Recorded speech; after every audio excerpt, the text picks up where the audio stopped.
Mists curl across the jagged peaks of the Andes, glinting off frozen surfaces that conceal centuries-old human remains, while far to the north, windswept Arctic ridges guard coal shafts long abandoned and eerily silent.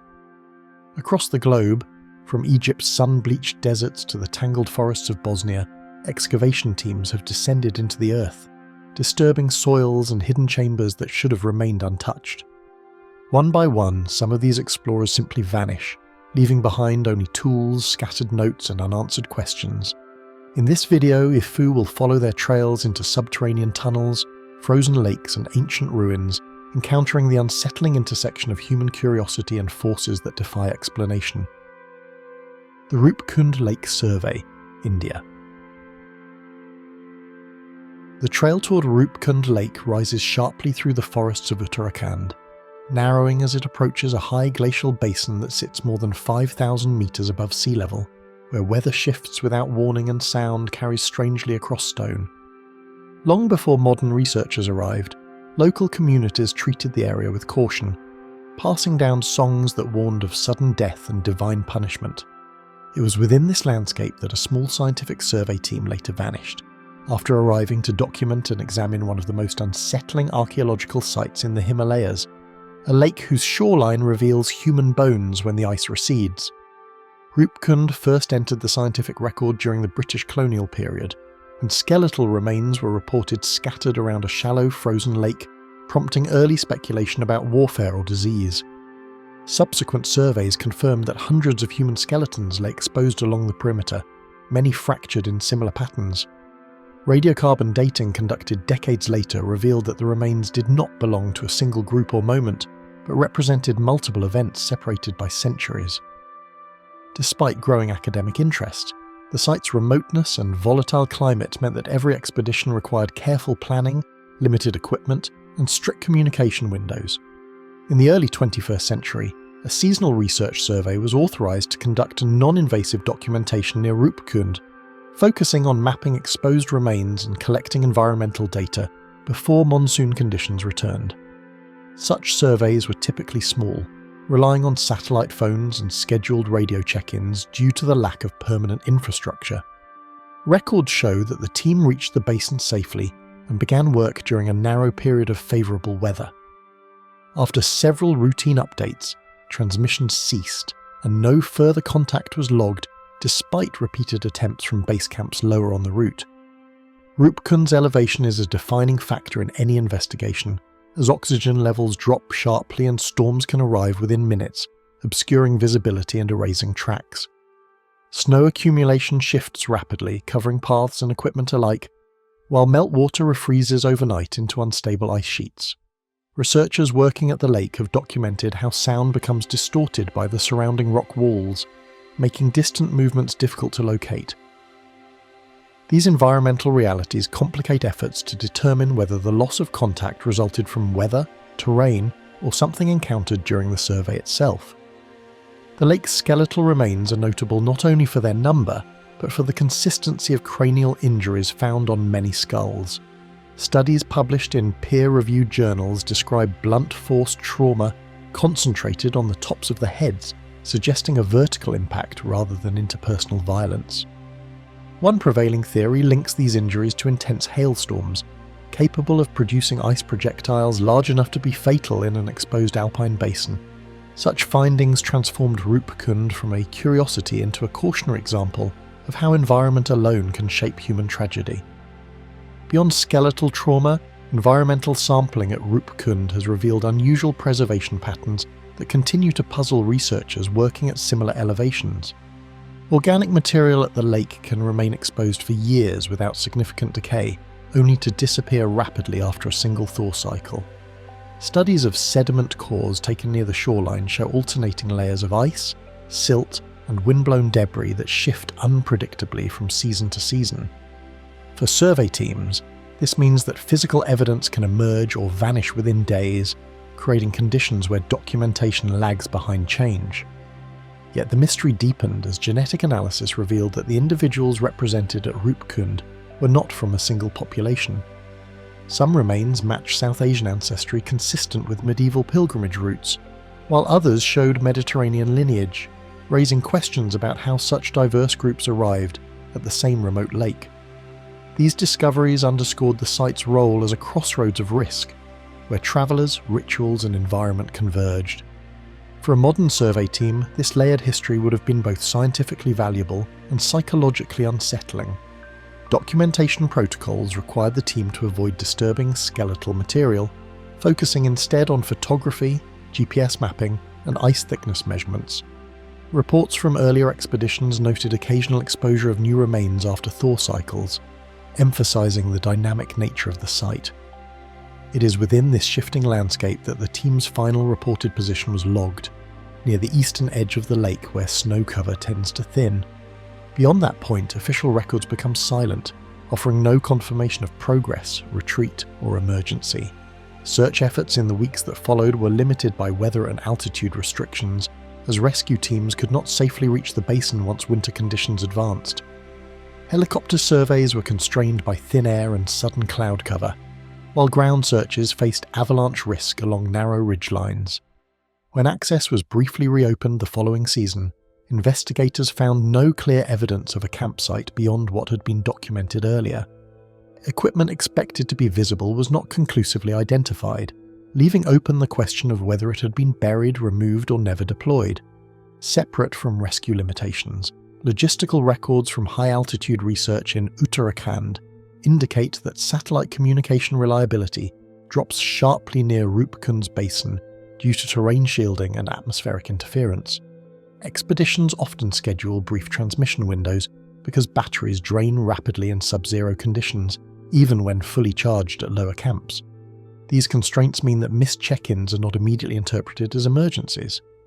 By the time concern escalates, weather closures frequently prevent rapid response, allowing critical hours or days to pass without confirmation.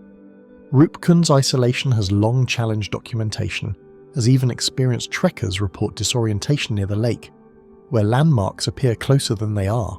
The reflective ice surface can distort depth perception, and fog often rises without warning from the water itself.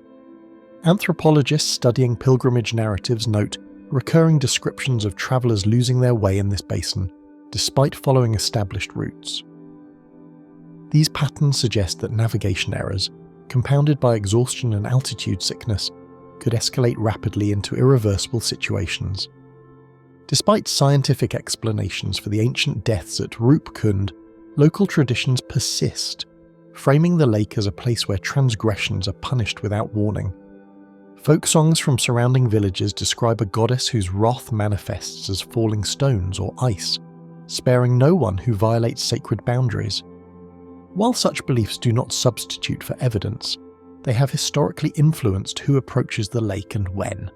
For researchers, working amid these stories adds an intangible pressure, especially when silence replaces expected communication. Official summaries of the missing survey emphasize the absence of definitive conclusions, noting that no personal remains linked to the team have been formally recovered or identified. In high-altitude environments, organic material can be preserved or erased depending on microclimates, complicating forensic recovery. Snowfields shift annually, and crevasses can open and close with seasonal cycles. As a result, investigators acknowledge that evidence may exist but remain inaccessible beneath layers of ice and stone. Roopkund continues to be studied through satellite imagery and limited fieldwork, with authorities restricting access to reduce environmental impact and risk. Each new paper refines understanding of the ancient remains, yet the modern disappearance remains largely unaddressed in public discourse. The lack of dramatic evidence has allowed the incident to fade into footnotes rather than headlines. Still, within expedition records and planning discussions, Roopkund is cited as a reminder of how quickly conditions can overwhelm even prepared teams. What distinguishes this case is not a single shocking discovery, but the convergence of documented hazards, unresolved silence, and a site already marked by mass death. Unlike myths that rely on exaggeration, Roopkund's reputation is built on peer-reviewed research, environmental data, and first-hand accounts of sudden danger. The Vanish survey team becomes part of that continuum, another presence absorbed into the lake's long record of unanswered questions. Their absence lingers not as legend, but as an unresolved gap in the archive. Today, Roopkund Lake remains frozen for much of the year, its shoreline bones appearing briefly before being reclaimed by ice, while the last recorded signals from the survey team remained fixed in coordinates that no one has conclusively reached again. The Sanxingdui Restricted Pit, China. Long before the word restricted appeared in excavation briefings, the Sanxingdui archaeological complex in China's Sichuan province had already unsettled long-held assumptions about early Chinese civilization. First discovered in 1929 and excavated more extensively decades later, the site revealed bronze artifacts unlike anything previously documented in the region. Masks with exaggerated eyes, towering sculptural forms, and intricate ritual objects suggested a culture operating outside familiar historical frameworks. Within this tightly managed landscape, a small excavation team would later be assigned to an auxiliary pit rarely referenced beyond internal records. What first drew sustained academic attention to Sanxingdui was not its age alone, but the stark divergence of its material culture from neighbouring Bronze Age societies. The bronzes demonstrated advanced metallurgical techniques, including large-scale piece mould casting, yet their iconography showed little resemblance to Shang or Zhou traditions. Many objects appeared deliberately broken before burial, implying ritualised destruction rather than abandonment or conflict. These patterns encouraged archaeologists to expand investigations beyond the primary sacrificial pits, searching for contextual explanations buried deeper in the surrounding terrain. Within large archaeological projects across China, certain excavation zones are classified under limited access protocols for reasons ranging from preservation to cultural sensitivity. These areas are documented internally but excluded from public excavation narratives, creating parallel layers of research rarely visible in published literature. At Sanxingdui, such restrictions were intensified due to the site's national importance.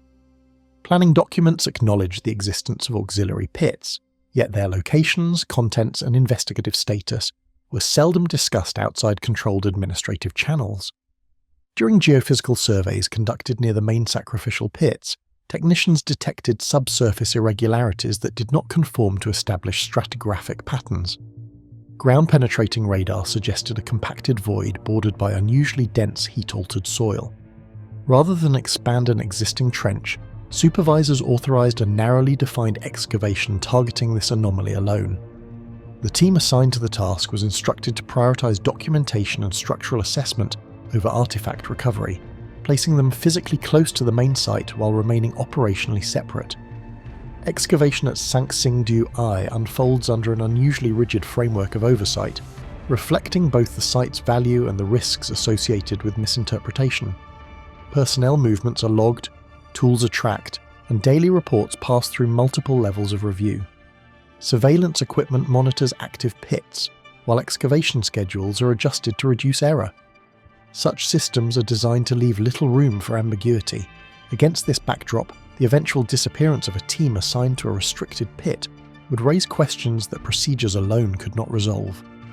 The soil profile inside the auxiliary pit immediately distinguished it from the surrounding excavation zones.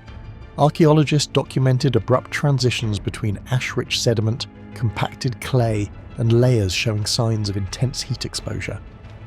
Unlike the primary pits, which yielded visible artifacts early, this area produced no intact objects, only subtle indicators of human activity.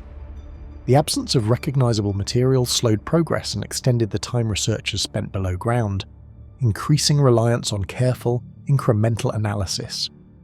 Geological surveys of the surrounding basin suggest that Sanxingdui's soil composition is unusually variable, with pockets of volcanic ash and mineral-rich clay that alter decomposition rates and artifact preservation.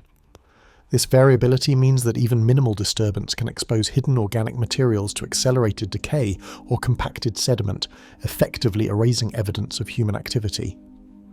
Analysis of soil cores taken near auxiliary pits shows alternating layers of ash, silt, and alluvial deposits, which shift unpredictably with seasonal weather and minor landslides.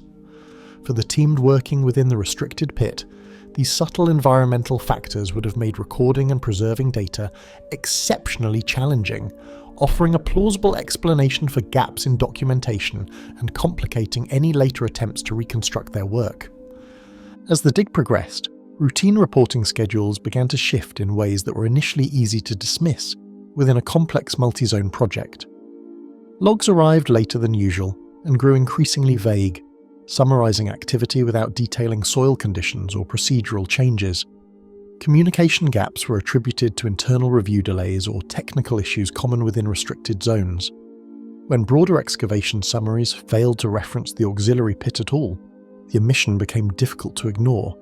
Administrative responses unfolded quietly rather than dramatically, following internal channels that rarely attract external attention. Access permissions around the auxiliary pit were revised without explanation, and neighbouring teams were reassigned to unrelated sections of the site. The pit itself was sealed under the justification of structural reassessment, a procedural step that raised few questions on paper. No emergency notices were issued, and no public acknowledgement of disruption appeared in official updates, despite the project's otherwise meticulous attention to continuity. In archaeological practice, even halted or unsuccessful excavations generate extensive documentation explaining causes, decisions, and corrective measures. At Sanxingdui, however, records associated with the restricted pit appear fragmentary at best. Internal references move abruptly from authorization to closure, bypassing the detailed interim reports that typically accompany sensitive fieldwork. Scholars reviewing published datasets have noted missing sequences where logs would normally be expected, suggesting deliberate omission rather than accidental loss of information. Subsequent unearthing maps released through academic channels introduce subtle but telling inconsistencies when compared with earlier planning schematics. Subsurface features identified in preliminary surveys were no longer marked, while surrounding measurements appeared adjusted without explanation. These revisions were not addressed in accompanying analyses, leaving readers to assume routine refinement. Over time, the outline of the auxiliary pit, once faintly visible in internal diagrams, effectively vanished from later representations of the site. Sanxingdui's broader significance has long complicated how its discoveries are framed and disseminated. The site implies the existence of a powerful Bronze Age culture operating alongside, rather than within, traditional historical narratives of early China. Such implications carry cultural and political weight, influencing how anomalies are contextualized or deferred. Within this environment, findings that resist interpretation may be managed cautiously, especially when they raise questions without clear answers or challenge established academic consensus. Fieldwork at Sanxingdui is guided not only by technical methods, but also by strict protocols reflecting the cultural and political sensitivity of the site. Artifacts with unfamiliar iconography or ritual significance are treated with heightened caution, requiring multiple levels of review before removal or documentation. Certain pits, including restricted auxiliary zones, are considered too sensitive for public disclosure until findings are fully analysed. Even minor anomalies may be deferred or left unrecorded pending assessment, ensuring nothing compromises the integrity of interpretations or governmental oversight. For the vanished team, these protocols would have amplified both operational constraints and pressure to maintain precise records, while simultaneously limiting their autonomy in responding to unexpected discoveries. In spite of ongoing archaeological investigations and a steady stream of discoveries, several subsurface anomalies identified during early surveys remain absent from current work plans. Official boundaries emphasize zones that reliably yield artifacts, while less understood areas remain untouched beneath protective layers. This selective focus shapes the story Sanxingdui presents publicly, highlighting spectacular revelations while allowing unresolved uncertainties to persist without comment, even as early technical assessments continue to record their presence. As press releases continue to celebrate new bronze finds and refined chronologies, the restricted pit is never mentioned. Academic retrospectives describe uninterrupted progress, reinforcing an image of controlled discovery and scholarly clarity. This silence stands in contrast to the site's otherwise comprehensive documentation practices, where even minor setbacks are typically acknowledged. The absence suggests a conscious decision to exclude certain episodes from the public narrative, allowing the auxiliary excavation to fade quietly from attention. No publicly accessible record explains why the team assigned to that restricted excavation zone was never formally accounted for, nor why their work left no trace within Sanxingdui's extensive archives. There are no incident summaries, no reassignment notices, and no follow-up documentation clarifying their status. What remains instead is a carefully managed absence, preserved through omission rather than explanation, where procedure, recorded activity, and human presence should have been fully documented. Beneath a site renowned for redefining ancient history, one deliberately avoided space remains marked only by the silence it left behind. The Pyramiden coal shaft, Svalbard. The Arctic wind cut across Pyramiden's abandoned settlement, carrying a bitter chill into the skeletal coal shaft where a small team had been dispatched to survey and maintain the aging infrastructure. Buildings frozen in place since the Soviet era cast long shadows over the frozen harbour, and the team's arrival marked the first significant human presence in months. Temperatures hovered near extremes that could render machinery useless within minutes, and the constant daylight of midsummer masked a landscape as treacherous as it was desolate. The shaft itself yawned open, a dark throat in the icy ground waiting for human intervention. Constructed during the Soviet era, the coal shaft stretched deep beneath permafrost, its reinforced tunnels once humming with machinery that extracted black seams from the frozen ground. Original records detailed conveyor belts, lift shafts, and interconnected galleries, all designed to optimize coal removal under harsh Arctic conditions. Engineers marveled at the ingenuity, noting the adaptability of structures built to withstand frost heave and shifting ice. Yet, decades of abandonment had left portions weakened, and ice infiltration threatened the integrity of key supports, making any survey or maintenance effort both urgent and hazardous. The survey team was composed of engineers, miners, and geologists, each armed with specialized instruments and protective clothing, yet unprepared for the relentless isolation that surrounded them. Their vehicles had carried supplies from Longyearbyen, including drilling equipment, sensors, and portable heaters, but the extreme cold made even simple tasks laborious. Ropes and ladders were treated as lifelines rather than tools, and every movement was measured against the constant threat of frostbite, equipment failure, or sudden collapse.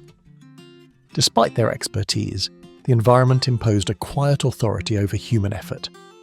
From the first hours underground, subtle anomalies presented themselves: ice formations that shifted inexplicably, faint drafts from blocked corridors, and the unsettling echo of distant metal groans. The team noted irregularities in the structural walls, where frost expansion had fractured supports in ways that did not align with historical schematics. Tools occasionally slipped from hands without obvious cause, and small creaks resonated as though the shaft itself were responding to their intrusion. The combination of isolation and unfamiliar acoustic patterns began to weigh on the team's perception, producing a slow, accumulating sense of unease. Progress through the shaft demanded careful measurement, constant drilling, and repeated structural assessment, each task made heavier by the ever-present frost and the weight of centuries-old coal deposits. Survey grids were marked in the ice, cameras positioned to document tunnel intersections, and core samples extracted from seams for laboratory analysis. Each day the team advanced cautiously, verifying measurements against Soviet-era schematics. Yet the irregularities persisted, forcing repeated checks and adding hours to each operation. Even seasoned miners began speaking in hushed tones, their focus divided between work and the shadowy uncertainties that clung to the shaft. Research on the surrounding basin suggested that Pyramiden's permafrost soil was unusually variable, with pockets of volcanic ash and mineral-rich clay that altered decomposition rates and shifted tunnel stability. Small landslides within the shaft could occur without warning, and even minor vibrations propagated unpredictably through the frozen rock. Ice crystals sometimes formed along previously cleared corridors, distorting acoustic signals and making machinery hum differently than expected. For the team, these hidden environmental factors compounded the physical demands of work while introducing an invisible, uncontrollable element that magnified both risk and psychological strain. By the second week, hydraulic lifts and conveyor systems began failing in unusual patterns, forcing the team to improvise while remaining conscious of the precariousness of every step underground.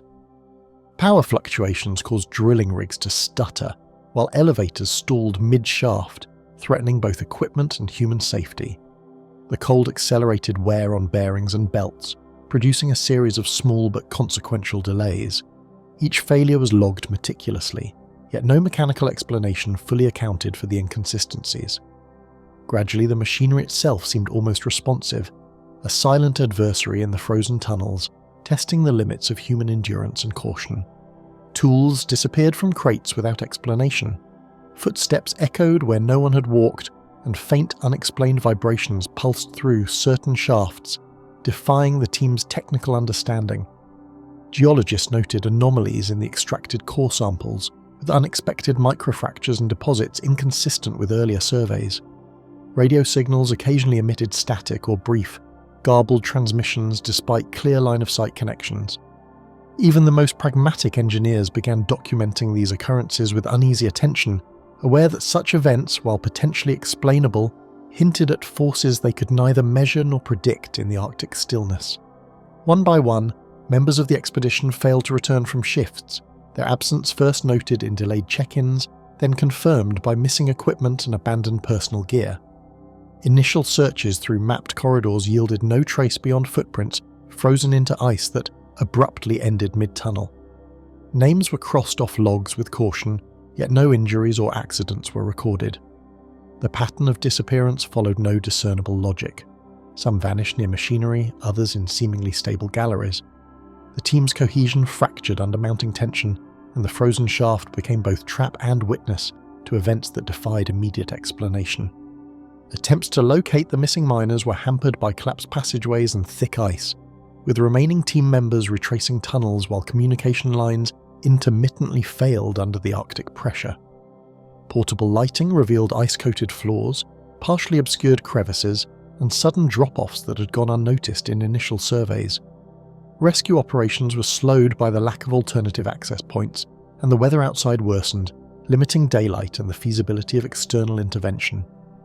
The frozen shaft seemed to resist all attempts at understanding, as if each structural anomaly and icy obstruction conspired to prevent discovery. Records from Soviet-era administration noted only routine maintenance, with gaps in logs corresponding to the shaft's deepest, least accessible sections, leaving researchers decades later to puzzle over incomplete documentation. Historical archives describe minor incidents and standard inspections, but detailed accounts of personnel assignments or anomaly reports are conspicuously absent. Scholars reviewing declassified files note the absence of explanatory documents, a pattern consistent with other Arctic industrial sites where sensitive operations were carefully controlled. The combination of bureaucratic opacity and environmental hazard amplified the enduring uncertainty surrounding the vanished team. Certain areas within the coal shaft remain unexcavated or inaccessible, and modern surveys reveal unexplained voids where ground-penetrating radar detects no clear structural pattern, adding layers of mystery to an already dangerous site. These voids challenge engineers seeking structural models and force geologists to speculate on frozen strata shifts over decades. Some corridors intersect irregularly or end abruptly, inconsistent with known shaft plans. For contemporary researchers, the evidence suggests that sections of the shaft have shifted or been obscured by natural processes, yet human disappearance remains inexplicable within these geologically understandable anomalies. After abandonment, machinery rusted and corridors caved in, but subtle clues of human presence lingered in frozen stairwells, deserted control rooms, and the occasional partially cleared tunnel, suggesting a story left incomplete. Items such as gloves, notebooks, and measurement instruments were left in operational positions, as though the team had vanished mid-task. The combination of mechanical decay, ice accumulation, and structural compromise preserves a snapshot of activity frozen in time, emphasizing the suddenness and mystery of the disappearances. These remnants continue to attract researchers and adventurers, drawn by both history and the unanswered questions of human absence. Even today, historians and engineers debating Arctic mining protocols note the Pyramiden shaft as a cautionary tale, where meticulous planning was insufficient to prevent an entire team from vanishing without a trace. The site is studied in safety briefings, geological seminars, and Arctic expedition case studies, yet the narrative remains incomplete. Photographs show corridors empty, frost-covered equipment, and open shafts leading into darkness. Every visitor acknowledges the persistent uncertainty and the way the environment, equipment, and human decisions intersect to produce a disappearance that official records never fully explain. The coal shaft lies entombed in ice and shadow, guarding the fate of a vanished team that no record has ever explained. The stone circles of Nabta Playa, Egypt. In the barren expanse of Nabta Playa, a scorching wind swept as the archaeological team set up their camp near the prehistoric stone circles, the endless horizon emphasizing the site's isolation and the fragility of human presence in such an unforgiving desert. Equipment was unpacked carefully, tents secured against sudden gusts, and preliminary measurements were taken in the fading morning light. Even from the first steps across the dry playa, the team sensed the weight of millennia embedded in the arrangement of stones, the landscape simultaneously inviting inquiry and warning against casual intrusion. The stone circles themselves, meticulously aligned with solstices and stellar constellations, had long puzzled researchers, offering clues to the astronomical knowledge and ritual practices of a society that thrived in the Sahara thousands of years ago. Some of the larger monoliths stood nearly 2 meters high, forming arcs that corresponded to sunrise and sunset points at specific times of the year.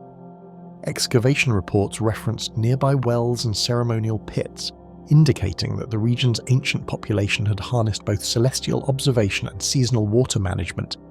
Yet much about their society's organisation and intentions remained undeciphered.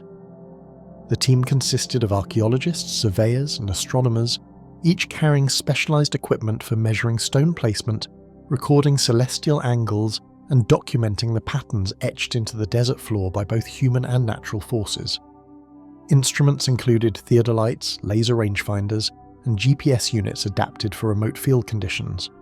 Protective clothing and portable shade structures were deployed to reduce heat exposure, while detailed task schedules allocated responsibilities for documentation, excavation, and site mapping. Coordination was critical, yet the barren landscape magnified even minor disorientation, making methodical movement essential to avoid accidentally damaging fragile markers or missing subtle irregularities. Initial observations revealed subtle anomalies in the arrangement of smaller stones surrounding the primary circles, with some placements appearing irregular or inconsistent with earlier surveys conducted decades before, hinting at shifts in both sand and interpretation. Surveyors noted that minor clusters of stones had partially sunk into the shifting desert floor, while others seemed deliberately offset from the dominant alignments. Sketches and photographs documented these differences, but the team quickly realized that the temporal variability of the playa, driven by wind erosion and occasional seasonal flooding, complicated comparisons with historical maps, producing questions that no simple measurement could immediately resolve. Extreme heat and relentless sunlight made hours spent in the open desert physically draining, while sudden dust storms occasionally swept across the plain, altering footprints, equipment placement, and the integrity of fragile excavation markers. These environmental factors demanded frequent pauses, hydration, and reassessment of progress. Even routine tasks, such as measuring the height or angle of stones, required careful attention to avoid both human error and the shifting sands. The combination of isolation, exhaustion, and the stark monotony of the landscape intensified the team's sense of being observed by the silent, ancient formation surrounding them. As measurements progressed, the team noticed minor inconsistencies in celestial alignments. Some stars referenced by earlier surveys no longer corresponded with the stone's orientations, generating quiet discussions among team members about potential errors or unrecorded shifts. Attempts to reconcile differences with historical observations proved challenging, as atmospheric conditions, precession, and local topography all influenced visibility. The team debated whether natural processes, human modifications over millennia, or errors in prior documentation accounted for the anomalies, yet no explanation satisfied all observations. Each evening, camp discussions circled back to the same unresolved question: why did certain placements defy expectation? A decision was made to focus on one of the larger ceremonial circles, where unusually shaped megaliths seemed to diverge from established patterns, requiring careful sketching, laser measurement, and comparative analysis with archival photographs and historical accounts. The circle's stone arrangement hinted at possible ritual significance beyond mere solar alignment. Team members catalogued erosion patterns, chipped edges, and the surrounding depressions in the sand, documenting what appeared to be subtle preparation for ceremonial activity. Yet while the data suggested intentional design, its precise meaning remained elusive, and the sense of strangeness intensified as shadows lengthened across the stones. Isolation and fatigue began to weigh on the group, with the harsh desert heat, extended hours, and the strange aura of the site amplifying tension, subtle disagreements, and growing unease, as if the stones themselves watched the human activity surrounding them. Minor arguments over measurements escalated into protracted debates about methodology and interpretation. Small errors in notation, misplaced instruments, or missed alignments produced nervous energy, and each team member felt the quiet pressure of maintaining accuracy in a site where centuries of history offered no reassurance. By nightfall, the playa felt less like a workspace than a place where time itself seemed suspended. Gradually, individual members started disappearing during surveys, leaving behind personal items or partially completed measurements. Initial concerns of simple disorientation evolved into growing alarm as repeated searches returned no trace of the missing archaeologists. Equipment was left abandoned, a theodolite mid-measurement, sketchbooks splayed open, and protective gear half-packed. The remaining team members scoured the immediate surroundings, combed the sand for footprints, and retraced every step from the day's observations. Despite exhaustive effort, no plausible explanation emerged, and unease shifted into a quiet dread, as if the desert itself had absorbed the vanished team into its shifting surface. Efforts to recover the missing colleagues were hampered by shifting sands, distorted landmarks, and the labyrinthine network of circles and outlying stones, forcing the remaining team to navigate both environmental hazards and the psychological weight of the unknown. Maps became unreliable as dunes shifted overnight, and landmarks that had been visible during the morning survey disappeared behind ridges of sand. Even when following established paths, the team struggled to maintain orientation. Exhaustion and fear compounded errors, and each failed search reinforced the desert's apparent impenetrability, leaving the survivors with an oppressive awareness of the missing members' absence and the site's enduring strangeness. Consultation of historical records, including prior expedition logs and regional oral accounts, revealed gaps and inconsistencies, with some anomalies noted but never fully explained, reinforcing the sense that Nabta playa guarded secrets even seasoned researchers could not decipher. Early surveyors had occasionally recorded outlying stones or peculiar alignments without further comment, while local oral traditions spoke vaguely of rituals and seasonal gatherings. No definitive explanation accounted for why specific stones were placed in clusters, or why certain alignments seemed to shift over centuries. Each review of documentation deepened the mystery, leaving contemporary archaeologists grappling with both observable patterns and historical silence. Following the vanishings, the stone circles continued to display subtle irregularities, faint depressions in the sand, unexpected alignments with minor stars, and partially buried stones that suggested ongoing shifts or forces yet to be measured or understood. Laser scanning revealed small cracks along the stone bases, while GPS comparisons indicated slight deviations from previously recorded positions. These anomalies were scientifically intriguing yet unnerving, as if the site itself resisted total comprehension. Observers noted that the surrounding sand seemed to rearrange overnight, and even minor changes challenged the team's capacity to catalogue or interpret the evolving landscape. Further endeavours to resume work at the site were limited, with authorities and researchers prioritising safety and preservation, leaving certain circles undisturbed, certain alignments unmeasured, and an enduring void where documentation and human presence had once been concentrated. Field notes from later expeditions describe careful perimeter monitoring and minimal excavation, focusing on high-priority survey points while avoiding areas most affected by sand shifts. Protective measures, including flagged pathways and monitored observation, were introduced, yet the missing members of the initial team were never recovered, and the anomalies remained unresolved, casting a long shadow over all subsequent research.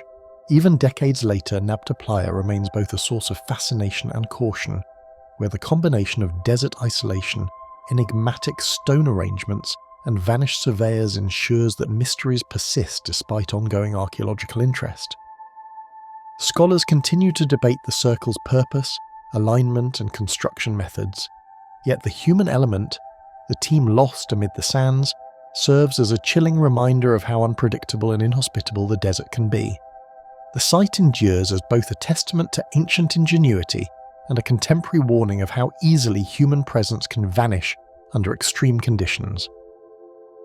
The ancient circles rise silently from the sands, preserving secrets of vanished observers and the knowledge of a civilization that left no explanation behind. The Lake Anjikuni dig, Canada.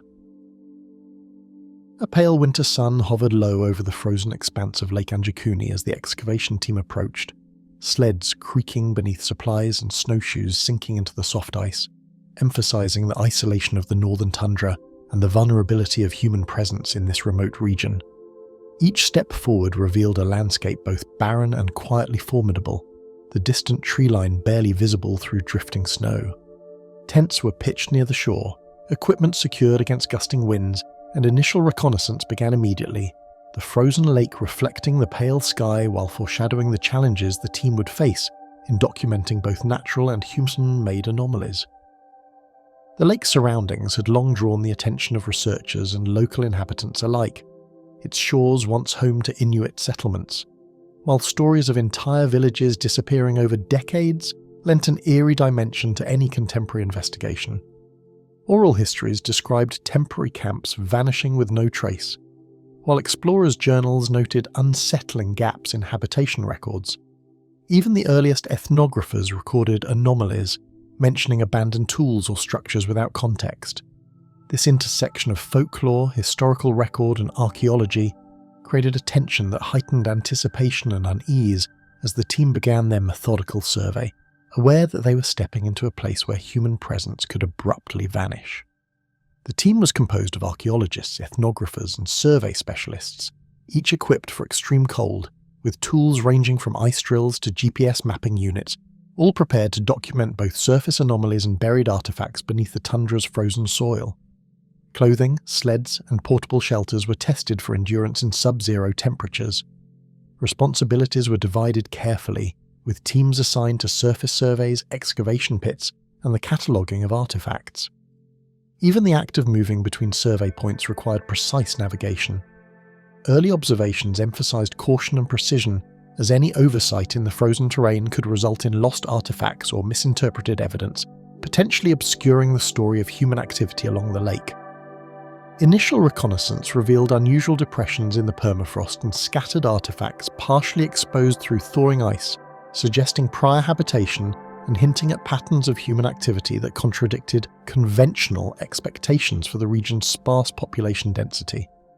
Charred wood fragments, rudimentary stone tools, and partially collapsed shelters indicated long-term occupancy, while soil compaction suggested repeated foot traffic in previously undocumented areas. The team documented each anomaly meticulously, photographing, sketching, and measuring features before covering or stabilizing them. These observations created an immediate tension between understanding what was naturally eroded versus what human activity had produced, hinting that Lake Anjikuni held layers of human history more complex than initially assumed. Blizzards and sub-zero temperatures imposed relentless pressure, slowing the excavation and testing the team's endurance, while sudden whiteouts erased landmarks and left even experienced explorers questioning their bearings across the featureless expanse. Tent lines and GPS markers became critical for navigation, yet even with technological assistance, the ever-shifting snow created disorientation. Wind-scoured ice reflected light harshly, and the team struggled to maintain warmth and morale. Small errors in mapping or measurements could compromise months of careful documentation. These environmental challenges, combined with the lake's natural mysteries to produce a heightened awareness of vulnerability, where even routine work felt like a delicate negotiation with the Arctic landscape.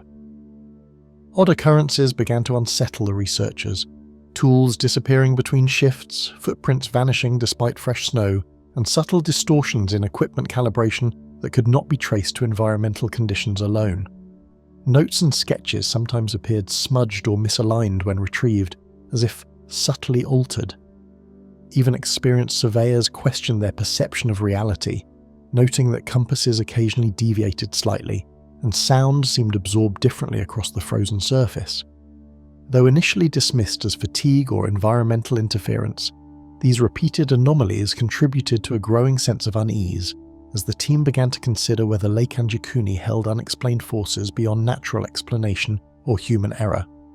One dig site, located near a cluster of natural springs feeding into the lake, drew focused attention due to stone arrangements and remnants of wooden structures, whose unexpected alignment suggested ritual or settlement planning unaccounted for in prior surveys. Measurements revealed precise spacing between post holes and stone features, indicative of intentional design rather than random placement. Carbon samples suggested seasonal use over multiple generations. While these findings excited the team scientifically, they also introduced uncertainty. Patterns did not match conventional models for northern habitation. Shadows cast across the site during late afternoon revealed features otherwise invisible, and the combination of frozen water, shifting soil, and human ingenuity created a puzzle that felt increasingly resistant to interpretation. Isolation and exhaustion weighed heavily as days passed, with the cold exacerbating fatigue and minor disagreements over methodology becoming amplified under relentless conditions, creating a tense atmosphere where errors or oversights became increasingly likely.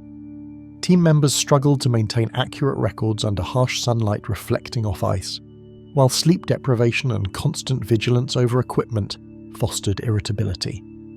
Discussions over excavation priorities sometimes became heated, and small oversights threatened both safety and documentation integrity. The psychological pressure intensified, creating a palpable tension that underscored the vulnerability of humans operating in a landscape both historically significant and physically unforgiving, reminding the team that isolation itself could be as dangerous as environmental hazards. Gradually, members began vanishing during shifts, sleds left unattended, sketchbooks abandoned mid-page, and snow-covered equipment left behind were all that remained as colleagues disappeared without a trace into the frozen landscape. Search parties were organised, but the shifting terrain and limited visibility made it impossible to retrace paths accurately. Even when following the previous day's footprints, snowdrifts and wind had altered or erased tracks. Panic grew alongside frustration, and the survivors became hyper-aware of their surroundings. Each disappearance seemed to occur without warning, leaving behind only fragments of human activity, as if the lake itself absorbed those who ventured too far into its frozen expanse. Searches were hindered by drifting snow and frozen terrain, while landmarks that had seemed fixed during morning reconnaissance shifted or disappeared, leaving survivors to navigate a labyrinth of ice and tundra that seemed deliberately designed to confound human perception. Attempts to triangulate positions using compasses and GPS were complicated by magnetic anomalies and occasional signal loss. Even previously safe zones became unpredictable, forcing careful rationing of energy and supplies. Despite these obstacles, the remaining team meticulously recorded each step, hoping to preserve evidence of both the vanished members and environmental anomalies. Yet every measurement seemed to highlight the lake's capacity to erase certainty. Reviewing historical records and local oral accounts revealed long-standing gaps, with previous expeditions noting anomalies and transient settlements but never providing explanations, hinting that mysterious patterns of disappearance and environmental oddities had persisted for generations. Early explorers' diaries mentioned tents and supplies left in inexplicable arrangements, while Inuit oral histories spoke of temporary camps abandoned with no trace of inhabitants. Researchers found references to structures visible only seasonally, dependent on ice melt. The team began cross-referencing these accounts with modern surveys, realizing that Lake Anjikuni's patterns of disappearance and anomaly were neither isolated nor entirely modern, suggesting an enduring, enigmatic force linked to both the environment and human activity. After several team members went missing, subtle signs persisted, footprints appearing and fading, minor depressions in thawed soil suggesting activity unseen, and the occasional glint of metal or bone partially revealed through ice, continuing to challenge explanation. Equipment left in place sometimes shifted overnight, and measurements recorded one day could not always be reproduced the next. Even the behaviour of local wildlife seemed altered, with birds avoiding certain areas and tracks of large animals conspicuously absent near excavation points. These persistent anomalies reinforced the sense that the site resisted human control, and that the lake, its shores and its history continued to conceal both artefacts and individuals. Renewed expeditions approached the site with extreme caution, employing remote monitoring and limiting direct interaction, leaving significant portions of Lake Anjikuni's shores undisturbed, while official reports noted the region's anomalies but could offer no resolution to the earlier disappearances. Scientists set up remote cameras and geophysical sensors, yet gaps in the data remained, and the spectre of past vanishings influenced every decision. Local guides recommended restricting exploration during certain seasons, emphasizing the unpredictability of the environment. While discoveries continued in more accessible areas, the lake retained an aura of secrecy, with its unmeasured zones leaving researchers aware that their understanding of the site would remain incomplete for the foreseeable future. Amidst its surrounding wilderness, the lake endures as both a site of archaeological intrigue and unexplained tension, where historical habitation, environmental extremity, and vanished investigators converge, leaving contemporary researchers aware of both potential discovery and unmeasured risk. Seasonal ice melts reveal remnants of past activity, while winter preserves both artifacts and enigmas beneath snow and frozen water. Every expedition contends with the dual reality of scientific curiosity and human fragility, aware that the landscape itself can erase presence without explanation. Despite careful methodology, Lake Anjikuni remains a place where history and disappearance converge, leaving a sense of unease that persists long after the researchers depart. The frozen waters of Lake Anjikuni conceal traces of vanished hands and unanswered questions, waiting silently beneath the ice for those who dare to return. The Baalbek Subterranean Extension, Lebanon. Dust swirled across the ancient stone plaza as the excavation team prepared to descend into Baalbek's subterranean corridors, their lights reflecting off weathered columns that had stood for millennia, suggesting both grandeur and hidden complexity beneath the surface. Each step echoed faintly across the temple foundations, amplifying the sense of scale and isolation. Tools were organized, and equipment checked repeatedly, while guides familiar with the surface layout cautioned about unseen hazards. The first narrow stairwell led into shadowed stone, and as the team entered, a cool, damp draft hinted at spaces long untouched, carrying both anticipation and an unspoken warning. The history of Baalbek's temples stretches back thousands of years, their immense blocks and precision engineering hinting at construction techniques that continue to puzzle historians and architects, while legends speak of chambers never fully documented or explored. Ancient Roman records mention subterranean storage and ceremonial spaces, though references are vague, leaving questions about the purpose and extent of these underground extensions. Scholars have debated whether these corridors were primarily functional or ritualistic, with some suggesting alignment with astronomical events. Local oral histories describe passages hidden behind walls or beneath foundations, hinting that human ingenuity may have concealed both treasures and mysteries from view. Equipped for the task, the team, archaeologists, structural engineers, and survey specialists, carried portable lighting, measuring instruments, and environmental sensors capable of mapping temperature, humidity, and structural integrity in the hidden spaces below. Every member had specific roles, from recording architectural measurements to monitoring air quality in confined chambers. Safety protocols emphasized buddy systems and line-of-sight communication, with each participant acutely aware that any misstep could have serious consequences. Despite modern equipment, the weight of history and the unknown added a psychological burden, as every corridor might conceal collapsed masonry, undocumented niches, or remnants of human presence spanning centuries. Initial descents into the corridors revealed vaulted ceilings and stone staircases leading to rooms that seemed artificially expanded, with carved niches and worn floors hinting at repeated human activity across centuries. Wall surfaces bore chisel marks inconsistent with Roman techniques elsewhere in the complex, suggesting later modifications or entirely undocumented labour.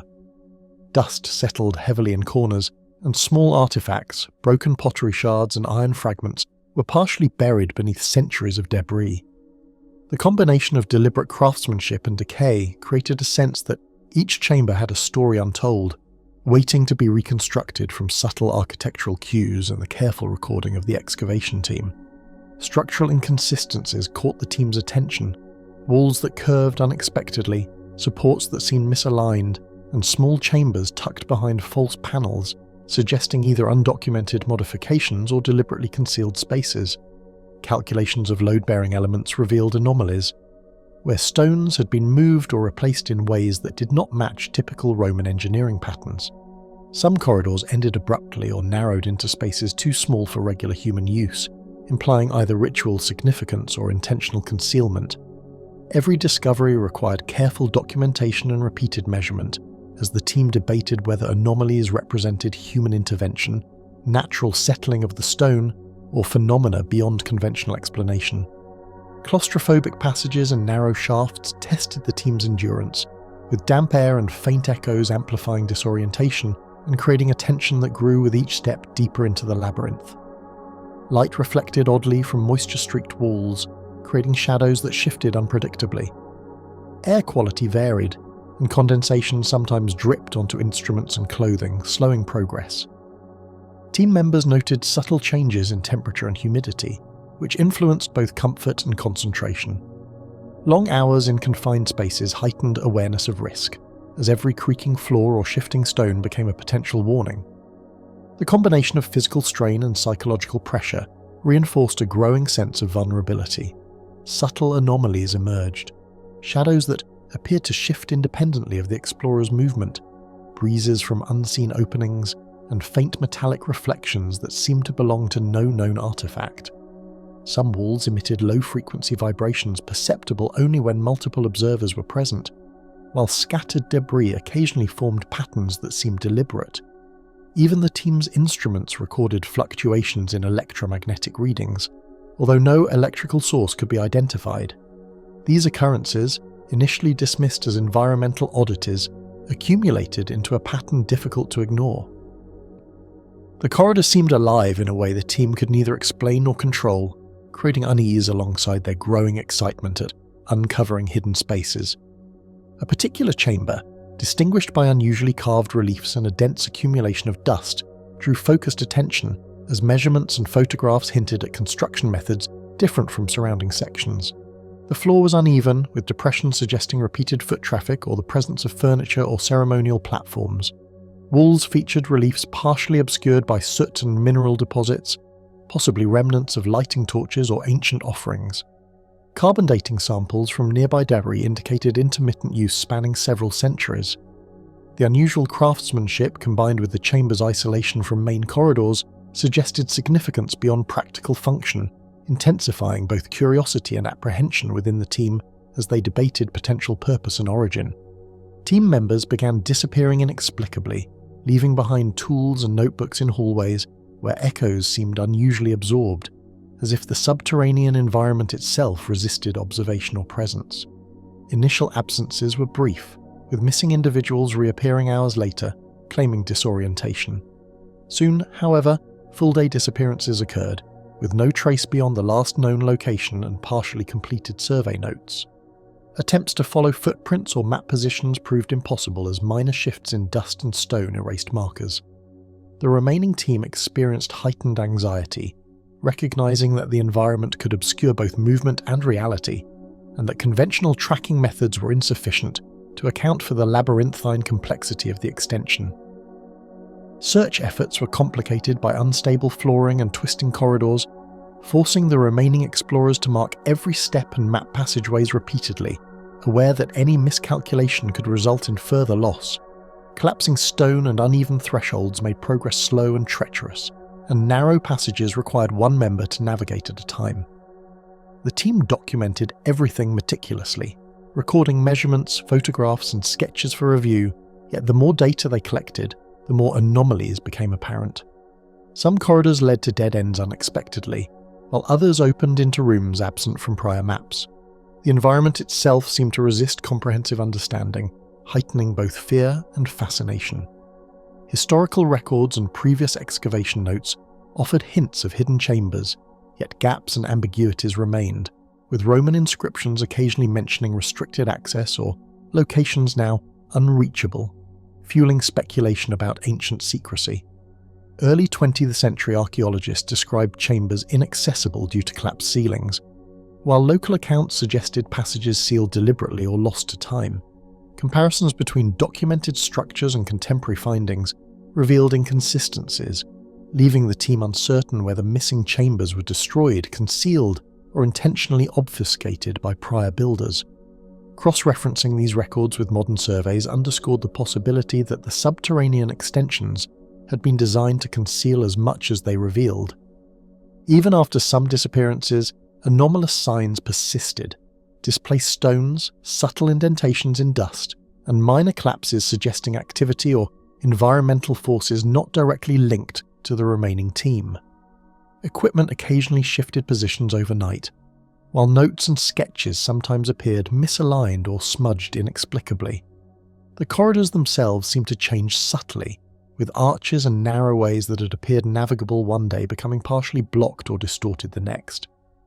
These ongoing anomalies reinforced the impression that the extension operated independently of observers, maintaining a hidden logic inaccessible to human comprehension and leaving the remaining team on edge with every passage traversed.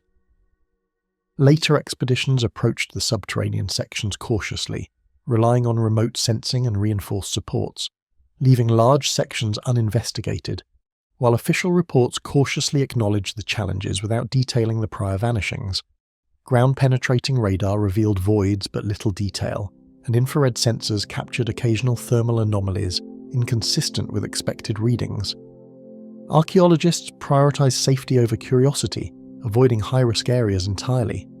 Published accounts emphasized discoveries in surface temples and visible chambers, carefully omitting areas associated with unexplained disappearances. The extension's mysteries were preserved by a combination of natural inaccessibility and institutional caution, ensuring that the full scope of what lies beneath Baalbek remained an unresolved puzzle. The underground extension beneath Baalbek continues to confound those who enter, where stone, shadow and silence converge, leaving researchers uncertain whether the ancient architecture hides secrets or actively obscures human presence. Lighting reveals intricate carvings that vanish when viewed from different angles, while passages twist unpredictably, defying conventional mapping techniques. The sense of scale is deceptive, with small chambers appearing larger than expected, and vaulted spaces creating disorienting acoustics. Researchers leave with lingering impressions of both grandeur and danger, aware that the site's design, environment, and history combine to resist comprehension, maintaining the tension between human exploration and the unknown. The monumental temples of Baalbek guard hidden corridors where silence swallows all trace of explorers and secrets, daring only the most persistent to uncover what lies within. The Visoko Hill Trenches, Bosnia. A crisp morning settled over Visoko Hill as the excavation team arrived, equipment in tow, preparing to trace the labyrinthine trenches etched into the earth and rumoured to conceal centuries of hidden activity. Each member checked tools, cameras and GPS units, conscious that the modest elevation of the hill concealed intricate formations beneath the surface. The team's objective was to document and map the trenches systematically, seeking evidence of their origin while remaining alert to environmental hazards. Shadows from nearby trees stretched across depressions, and the faint scent of damp soil hinted at underground moisture, amplifying the anticipation of what might lie within. Carrying instruments to measure soil and trenches, alongside cameras and GPS devices, the team of archaeologists, geologists and surveyors worked to create exact maps of the excavation areas. Every member had a designated role. Geologists monitored soil composition, archaeologists documented structural anomalies, and surveyors ensured the trenches were accurately plotted. Portable lighting illuminated shadow depressions, while notebooks and digital devices recorded each measurement and observation. The combination of specialized expertise and meticulous methodology reflected a disciplined approach to what remained, at the outset, a simple survey, but one that would gradually reveal a complexity beyond initial expectation. Winding depressions emerged during the first survey of the trenches, some broad and shallow, others narrow and steep-sided, their soil stratification appearing inconsistent with normal erosion. Certain trenches converged at odd angles, while others curved in patterns that repeated across different sectors. Soil coloration shifted unexpectedly, with darker, compacted layers overlaying lighter sediment in ways that suggested human intervention. Vegetation along trench edges was uneven, hinting at intermittent disturbance over time. Every trench offered subtle clues, slight elevation changes, depressions that seemed deliberately maintained, and stone fragments placed as if marking boundaries, creating the sense that the landscape itself had been intentionally shaped for reasons not immediately apparent. Patterns emerged suggesting deliberate placement, Certain trenches formed angles or curves that repeated across different sections of the hill, hinting at construction or modification that could not be easily explained by natural forces alone. Observers noted symmetry across several trenches, an alignment that would require considerable planning and labour. Some depressions appeared to connect underground, though the team could not verify continuity without further excavation. These formations did not match typical water erosion or landslide patterns. The repeated motifs and geometric consistency prompted debate. Were they the work of ancient inhabitants, ritual construction, or something else entirely? Each observation added layers of uncertainty, drawing the team deeper into both scientific inquiry and unresolved mystery. Environmental conditions challenged the team immediately. Sudden rainfall made the soil treacherous, hidden roots threatened footing, and compacted layers of clay delayed excavation, while dust and debris coated equipment and clothing. The combination of slippery surfaces and dense vegetation slowed progress, requiring extra care to avoid injury or damage to tools. Small channels within the trenches occasionally filled with water, creating miniature streams that reflected light unpredictably and added another layer of disorientation. Even as the team carefully maneuvered through the site, the landscape seemed to resist predictability, reinforcing both the physical difficulty of the work and the psychological pressure of surveying an area that had resisted human understanding for centuries. Local villagers recounted tales of lights flickering along the hill at night and unexplained noises echoing through the trenches, stories that reinforced the sense of foreboding and whispered of disappearances long before the modern excavation began. One elder described luminous forms appearing briefly above depressions during full moons, while another spoke of sounds resembling distant footsteps in otherwise empty trenches. These accounts, though anecdotal, aligned with subtle environmental irregularities observed by the team. Shadows and reflections played tricks on perception, and the team found themselves questioning whether anomalies were entirely physical or partially psychological, further intensifying the eerie atmosphere surrounding the hill and the trench system. One trench in particular drew the team's focus, with layers of disturbed earth interleaved with compacted gravel and small stone alignments, prompting speculation about whether the feature was ceremonial, functional, or something else entirely. Carbon dating from nearby soil suggested intermittent human activity spanning centuries, while fragments of pottery hinted at repeated visits to the area. Careful probing revealed compacted floors and faint depressions that could indicate post holes or markers, yet no definitive artifacts explained the trench's purpose. Each measurement deepened the puzzle, and the team became increasingly aware that this trench differed from the others, both in construction and the way it seemed to interact with the surrounding landscape. Suddenly, a surveyor vanished while documenting the trench, leaving behind a notebook and measuring rod, and an eerie silence filled the corridor where their footsteps had moments before echoed, as if the hill itself had swallowed their presence. Panic rippled through the team, prompting immediate search protocols, yet every attempt to retrace the vanished individual's steps proved futile. Footprints were disrupted, survey markers displaced inexplicably, and subtle shifts in soil suggested activity where no one had moved. The remaining members experienced heightened anxiety, acutely aware that the hill might conceal not only its past, but also an active, inexplicable force that resisted human intrusion. Remaining members initiated a meticulous search, retracing paths and marking each trench boundary, only to find the terrain shifting subtly, depressions appearing where none had been, and previous survey markers inexplicably disturbed or missing. Light reflected oddly in muddy water pools, revealing fleeting distortions that could not be attributed to wind or reflection alone. Each mapping effort produced inconsistent results, as if the trenches themselves were in flux. The team's instruments registered small, localized variations in magnetic readings, though no metal or power source was identified. Every observation reinforced the unsettling impression that the hill's layout defied conventional explanation and conventional navigation. Though people vanished, the trenches continued to exhibit anomalies: soil compaction that varied without explanation, depressions arranged in patterns at odds with natural erosion, and occasional small artifacts whose origin and age remained baffling. Ceramic shards, tiny metallic fragments, and traces of organic material appeared scattered, yet none offered conclusive evidence of their source. Small alignments of stones and repeated depressions suggested human intervention.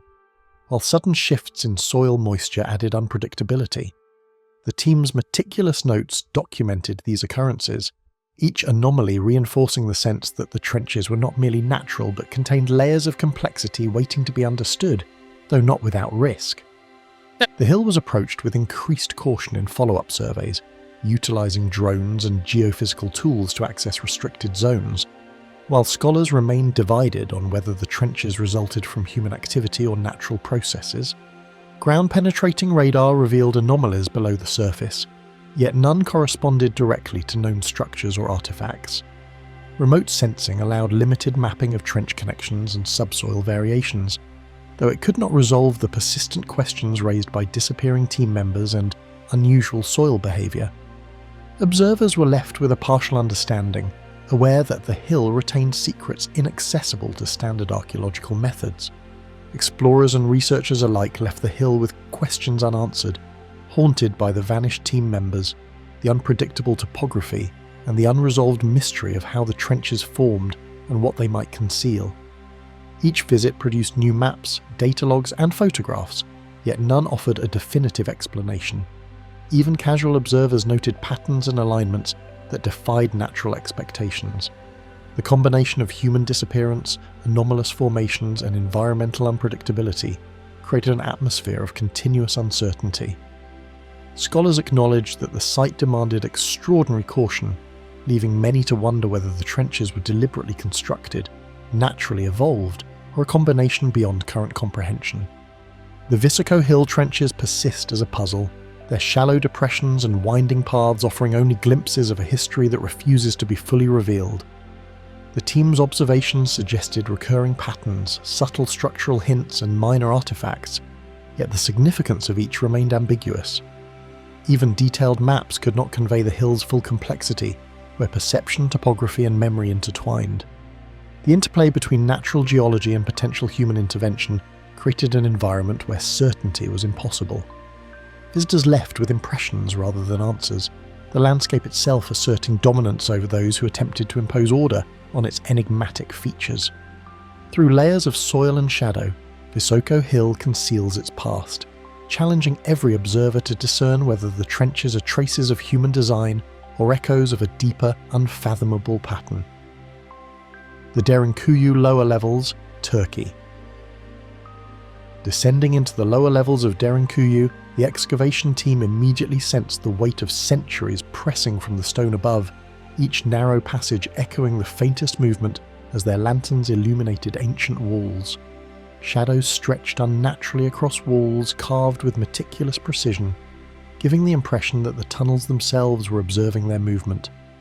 Every sound echoed unnervingly, magnified by confined ceilings, as the team adjusted to a world entirely removed from daylight and open air. Historical records describe Derinkuyu as a multi-level city carved into soft volcanic tuff, designed to shelter entire communities during invasions, yet none explain the labyrinthine complexity or hidden chambers now being explored. Scholars have long speculated that the city could extend dozens of levels below the surface, though excavation has revealed only a fraction. Byzantine and earlier references emphasize defensive features such as thick doors and intricate ventilation systems, hinting at a population that relied on secrecy and security.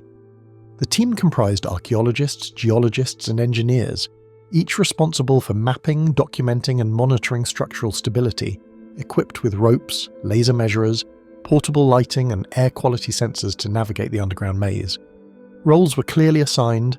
Surveyors measured distances and angles, archaeologists photographed and catalogued artifacts, and engineers evaluated stone integrity and potential collapse points.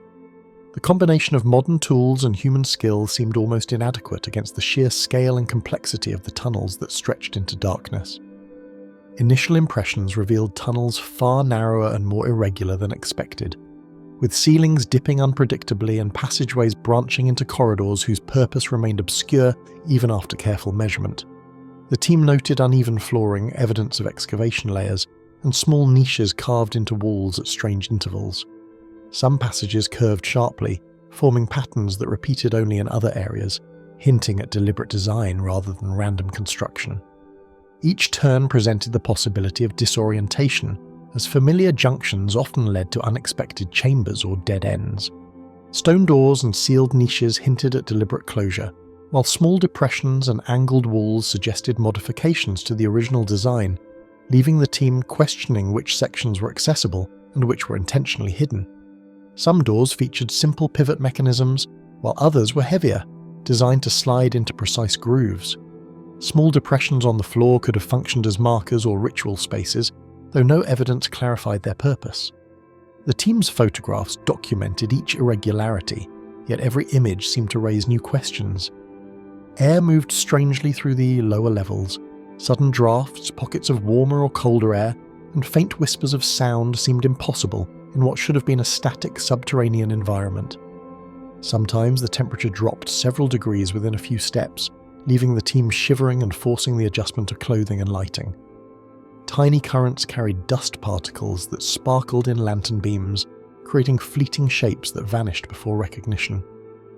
Occasional sounds, metallic clicks, distant scraping, or muted echoes offered no source, prompting speculation that unseen chambers or hidden mechanisms were at work. The tunnels themselves seemed to behave unpredictably, resisting consistent interpretation. Comparing current findings with archival maps and prior excavation notes revealed discrepancies. Passages noted decades ago were missing, while previously undocumented chambers emerged in unexpected locations. Satellite imagery and earlier surveys confirmed general dimensions, but lacked the precision of modern instruments. These differences were not minor. Entire corridors had no record of existence, while some documented pathways were now collapsed or inaccessible. Team discussions oscillated between logical explanations, such as erosion or structural failure, and the unsettling possibility that portions of the city had been deliberately altered or concealed over centuries. Documentation alone could not resolve the emerging puzzle.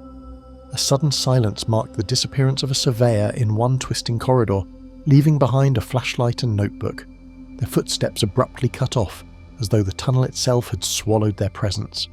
Other members retraced every step, checking side passages and niches, but no trace of the missing individual appeared. Instruments registered only minor changes in air movement, insufficient to explain the absence.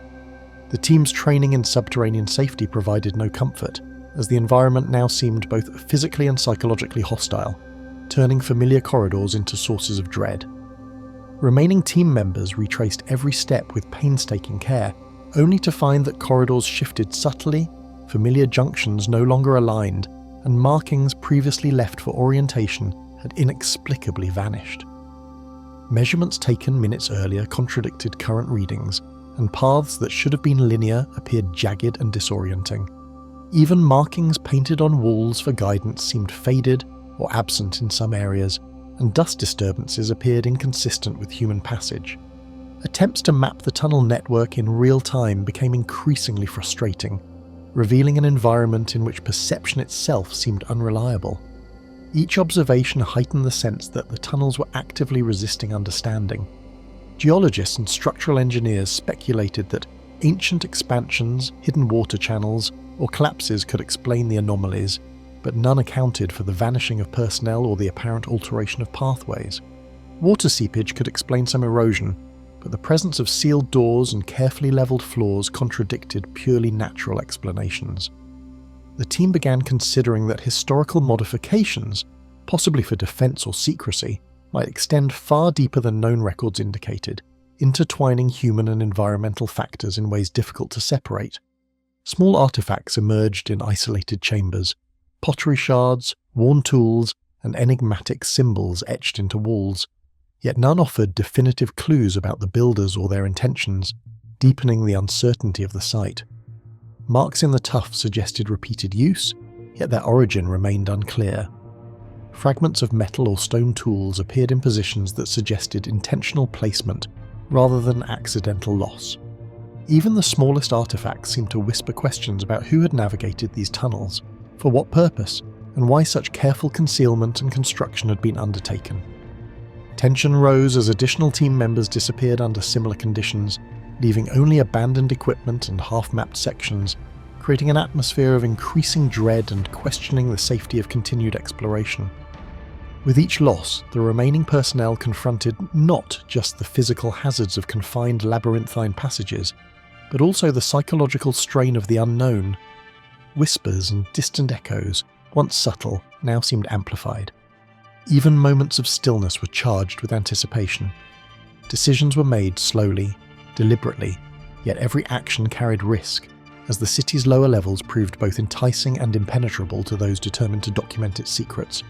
Remote instruments, including drones and fiber-optic cameras, probed previously unreachable chambers, revealing intricate tunnel networks and hidden alcoves, though none provided insight into the ongoing disappearances or the underlying logic of the city's lower levels. Video feeds offered glimpses of sharply angled walls, ventilation shafts, and corridors that branched unpredictably, yet the instruments failed to locate missing individuals or identify environmental causes. The more the team attempted to understand the structure, the more the tunnels revealed irregularities and contradictions, resisting a coherent interpretation and leaving a growing sense of helplessness. Every attempt to document the lower levels produced only partial data, as uncharted corridors and sudden obstructions resisted conventional mapping, leaving the surviving team members with an incomplete and increasingly perplexing record. Measurements contradicted themselves. Walls shifted subtly in perception, and previously noted features seemed to vanish or relocate. Attempts at triangulation and cross-referencing photographs yielded inconsistent results, emphasizing that Derinkuyu's lower levels remained a living puzzle, one in which certainty was elusive and exploration itself carried an undeniable cost. Derinkuyu's lower levels present a challenge to human comprehension, where narrow corridors, hidden chambers, and vanishing pathways weave together an environment that resists mapping, understanding, and control.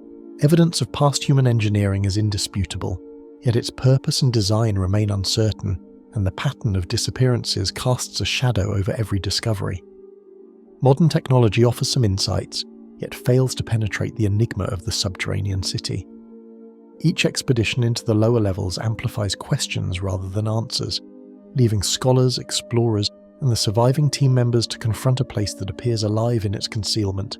In the labyrinthine depths of Derinkuyu, the deepest corridors guard secrets that no map or measurement can fully capture, and those who descend risk vanishing into layers of stone and silence that defy understanding. The Monte Alban tomb expansion, Mexico. The excavation team approached Monte Alban with anticipation and unease, aware that decades of archaeological work had revealed only a fraction of its hidden tombs and ceremonial chambers, and that every step might uncover mysteries long sealed by the Zapotec civilization. Tools clinked against stone as they prepared for descent into newly exposed tombs, while experienced archaeologists double-checked lighting, mapping equipment, and safety harnesses. The weight of history pressed quietly around them, and even casual observations of engraved stones or polished floors seemed to hint at a civilization that had intended some secrets to remain undiscovered. Centuries of Zapotec occupation left a dense network of ceremonial platforms, stone markers, and tombs, each carved with precise alignment and symbolic meaning. Scholars continue to study glyphs etched in stone, though their interpretations remain partial, revealing glimpses of religious practice, astronomical observation, and societal hierarchy. Some tombs appear deliberately hidden or inaccessible, possibly reserved for elite figures or ritual specialists. Excavation teams must negotiate complex terraces, some partially eroded, to reach entrances that once led to the underworld in Zapotec cosmology. The team was a mix of archaeologists, epigraphers, and structural engineers, each assigned specialized tasks, mapping chambers, recording artifacts, and assessing the structural stability of centuries-old constructions. Surveyors moved with measuring tapes and laser devices, cataloguing distances and angles, while archaeologists photographed objects and sketched unusual features. Engineers inspected terraces and stairways, reinforcing areas at risk of collapse. The combination of specialized expertise allowed the team to explore tombs that had eluded documentation for decades, though the sheer complexity of the site demanded constant vigilance and meticulous attention to detail. Early surveys revealed staircases hewn from bedrock, narrow corridors leading to small chambers, and partially blocked passages, some filled with centuries of sediment or debris. Stone walls showed evidence of repeated human activity, yet subtle differences suggested modifications made long after initial construction. Some chambers were adorned with faded carvings, while others appeared bare, as if stripped of ceremonial objects. The team noted the unusual spacing and arrangement of walls, which defied conventional understanding of tomb layout. Structural anomalies became apparent as the team progressed. Partially collapsed walls, irregular stone placement, and blocked niches suggested purposeful concealment or later modifications. Certain areas were reinforced with mortar or stone inserts inconsistent with original construction techniques, implying either defensive considerations or posthumous alterations. Small depressions in floors and walls may have served symbolic functions or ceremonial purposes, though their exact significance remained enigmatic. The irregularities complicated mapping and recording, prompting careful cross-referencing with older excavation reports, photographs, and notes. Environmental factors imposed additional challenges. The plateau's sun reflected off polished stone, creating glare that made close examination difficult, while intermittent winds carried dust across terraces and into corridors. Heat and dryness affected both personnel and sensitive equipment, forcing frequent breaks and adjustments of lighting, hydration, and documentation methods. Transporting tools and equipment along uneven steps demanded careful coordination, especially when descending into confined chambers. The environment itself seemed designed to test perseverance, as the plateau's expansive view contrasted sharply with the claustrophobic tomb interiors, heightening tension and underscoring the precarious nature of excavation work. Minor anomalies caught attention quickly. Fragmentary glyphs suggested previously unknown Zapotec rituals, while pottery shards and small carved objects appeared in unusual arrangements within the chambers. Niches hidden behind partially collapsed walls hinted at intentional concealment. Patterns emerged that did not match existing records, suggesting that the tombs may have been restructured over generations. Each discovery prompted more questions than answers. Why were certain objects hidden? Which spaces had been altered? And what knowledge did the Zapotec hope to preserve or obscure? The first disappearance occurred without warning.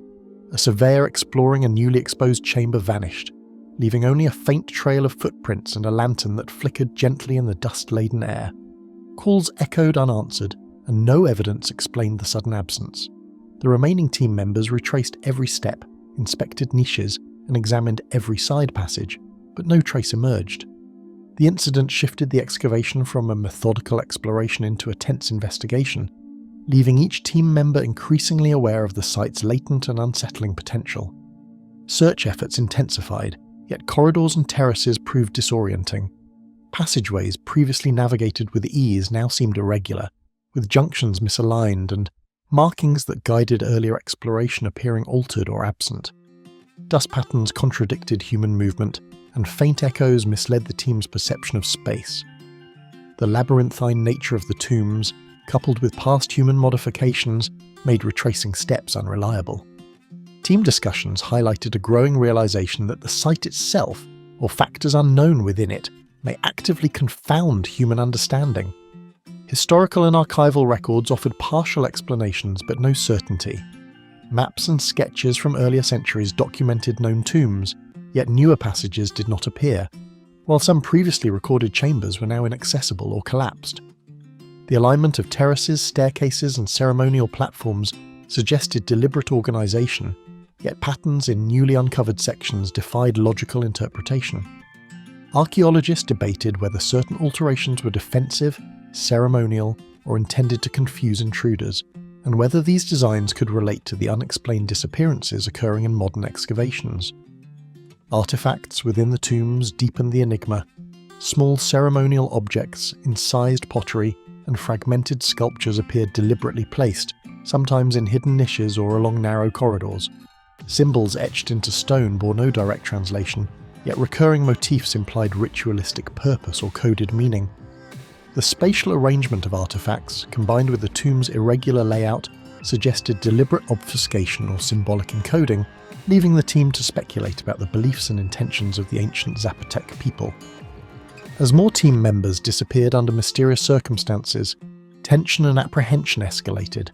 Fear became a tangible presence, affecting decision-making and slowing progress. Each expedition into the deeper chambers carried a psychological burden, compounded by the knowledge that anomalies and disappearances defied conventional explanation. Survival strategies emerged, pairs explored together, markings were reinforced for retracing, and instruments were deployed to track movement and environmental changes. Yet even these precautions seemed insufficient, as the tombs resisted both mapping and interpretation, reinforcing a sense of uncontrollable and unknowable danger. Remote techniques were deployed to supplement human exploration. Drones, aerial photography and laser scanning attempted to capture the full scope of the tomb network, revealing hidden chambers, blocked passages, and cryptic spatial arrangements. Despite technological assistance, data remained incomplete. Certain corridors were inaccessible, while mapping software registered inconsistencies that suggested structural shifts or intentional obfuscation. Each new revelation raised more questions than answers, emphasizing the complexity and layered history of the tombs. Partial documentation reinforced the enduring mystery. Equipment left behind, incomplete sketches, and unphotographed corridors served as evidence of both the tomb's scale and the limitations of human comprehension. Despite meticulous methodology, the team confronted spaces that seemed to resist observation, where every measurement, recording, and attempt at mapping revealed only partial understanding. Each step, artifact, and chamber underscored the layered enigma of Monte Alban, where history and secrecy intertwined to produce a site both magnificent and perilous. The remaining team members faced the plateau with growing apprehension, aware that their efforts would likely leave gaps in understanding. The tomb's intricacy, combined with vanished colleagues and hidden chambers, suggested a design that actively challenged human perception and documentation. The interweaving of ceremonial, defensive, and possibly esoteric elements created an environment where certainty was impossible. Even as sunlight illuminated the terraces above, shadows within the tombs persisted, hinting at unseen depths and hidden intentions. Monte Alban's tombs defied final interpretation, leaving human exploration only partially realized, suspended between discovery and incomprehension. The tombs of Monte Alban hide secrets that no measure, photograph, or record can fully reveal, and those who probe too deeply risk vanishing into the shadows of a civilization long gone. The Gobi Desert Impact Site. Mongolia. Seismic readings and magnetic surveys had long suggested an unusual anomaly in this sector of the Gobi Desert, prompting scientists to investigate a potential meteorite impact site that had remained largely undocumented despite decades of research. Instruments carried by the team recorded subtle deviations in gravitational readings, while preliminary drilling and soil sampling hinted at concentrations of rare minerals. Remote sensors indicated depressions inconsistent with wind or erosion patterns, marking the area as a priority for field examination. Each measurement seemed to confirm that the desert concealed evidence of cosmic events, yet the scale and implications remained uncertain. Those studying the Gobi noted its complex history of shifting dunes, arid plains, and intermittent volcanic activity, situating the suspected impact site within a larger narrative of continental transformations. Sedimentary layers contained traces of ancient lakes, evaporate deposits, and fossilized flora and fauna, suggesting that the desert had experienced periods of remarkable fertility before modern desiccation. Prior meteorite discoveries, such as scattered fragments and minor craters, informed expectations of what might be uncovered, yet the combination of scale, isolation, and harsh conditions implied that this site could harbour unprecedented evidence of extraterrestrial influence. The multidisciplinary team assembled for the excavation included geologists, paleontologists, surveyors, and technical specialists, each assigned critical roles to map, record, and analyse the site. Surveyors calibrated instruments to detect subtle magnetic variations, while paleontologists catalogued fossilised remains potentially affected by meteorite impact. Geologists focused on crater morphology, measuring ejecta distribution and assessing structural anomalies. Engineers managed the heavy equipment and ensured safe navigation across uneven terrain. Each member's expertise contributed to a collective effort to understand both the desert's physical characteristics and the broader scientific significance of an impact event whose full extent remained unknown. Preliminary fieldwork combined aerial drones, satellite imagery, and ground-penetrating radar, revealing depressions, ridges, and subsurface inconsistencies that suggested hidden formations beneath the sand. Certain areas displayed unexpected density patterns or irregularities in mineral composition, challenging conventional models of impact crater formation. Small-scale trenches were dug to verify instrument readings, while soil cores were analysed for anomalies in composition and density. These preliminary steps were crucial for planning deeper excavations, as even minor deviations could indicate significant geological or paleontological findings. Each observation added to the sense that the site's secrets were both extensive and carefully hidden. At every stage, environmental extremes tested the team's endurance. Daytime temperatures soared above 40 degrees Celsius, while sudden windstorms lifted sand across the plateau, threatening equipment and impairing visibility. At night, temperatures plummeted, making exposure hazardous and complicating the use of sensitive electronic instruments. Water supplies were limited, necessitating careful rationing, and protective gear impeded precise work in narrow trenches or while handling delicate artifacts. Even simple navigation became complex as shifting dunes altered landmarks and obscured paths. These factors amplified the isolation of the site, emphasizing that the desert itself was an adversary as formidable as any scientific unknown. Unusual geological formations drew scrutiny from the outset. Circular depressions surrounded by jagged stone outcroppings defied conventional expectations, while areas of vitrified soil suggested extreme heat or unusual chemical reactions. Patterns in magnetic anomalies did not align neatly with known impact signatures, raising questions about possible secondary processes or hidden subterranean structures. These inconsistencies required repeated measurement, cross-referencing with historic records, and collaboration among specialists to determine whether they represented natural anomalies, artifacts of past seismic activity, or evidence of phenomena previously unrecorded in the region. Early excavation revealed fragmented stones, rare mineral deposits, and traces of melted silicate that appeared inconsistent with typical meteorite impact outcomes. Certain pockets contained concentrations of metals, their orientation and location defying clear explanation. Soil cores suggested high-energy events had disturbed multiple layers, creating an irregular stratigraphy. Each discovery prompted cautious speculation as the team balanced excitement with methodological rigor. Observed patterns hinted at an event more complex than a single meteorite strike, possibly involving multiple impacts or additional forces, yet without direct evidence the interpretations remained provisional and raised more questions than answers. A sudden disappearance shocked the expedition. A geologist inspecting a newly exposed trench vanished while documenting mineral anomalies, leaving behind a toolkit and a notebook resting on undisturbed sand. Calls and attempts to retrace footsteps produced no evidence of the missing member, and electronic sensors detected no movement beyond minor wind shifts. The remaining team grappled with disbelief, frustration, and rising tension, recognizing that the site's isolation and hazards made traditional search methods inadequate. This event transformed routine fieldwork into a high-stakes investigation, where every step, measurement, and decision carried heightened significance and unease. Additional searches were hindered by shifting sands and distorted spatial perception. Dunes masked depressions and altered visual references, making it difficult to reconstruct routes.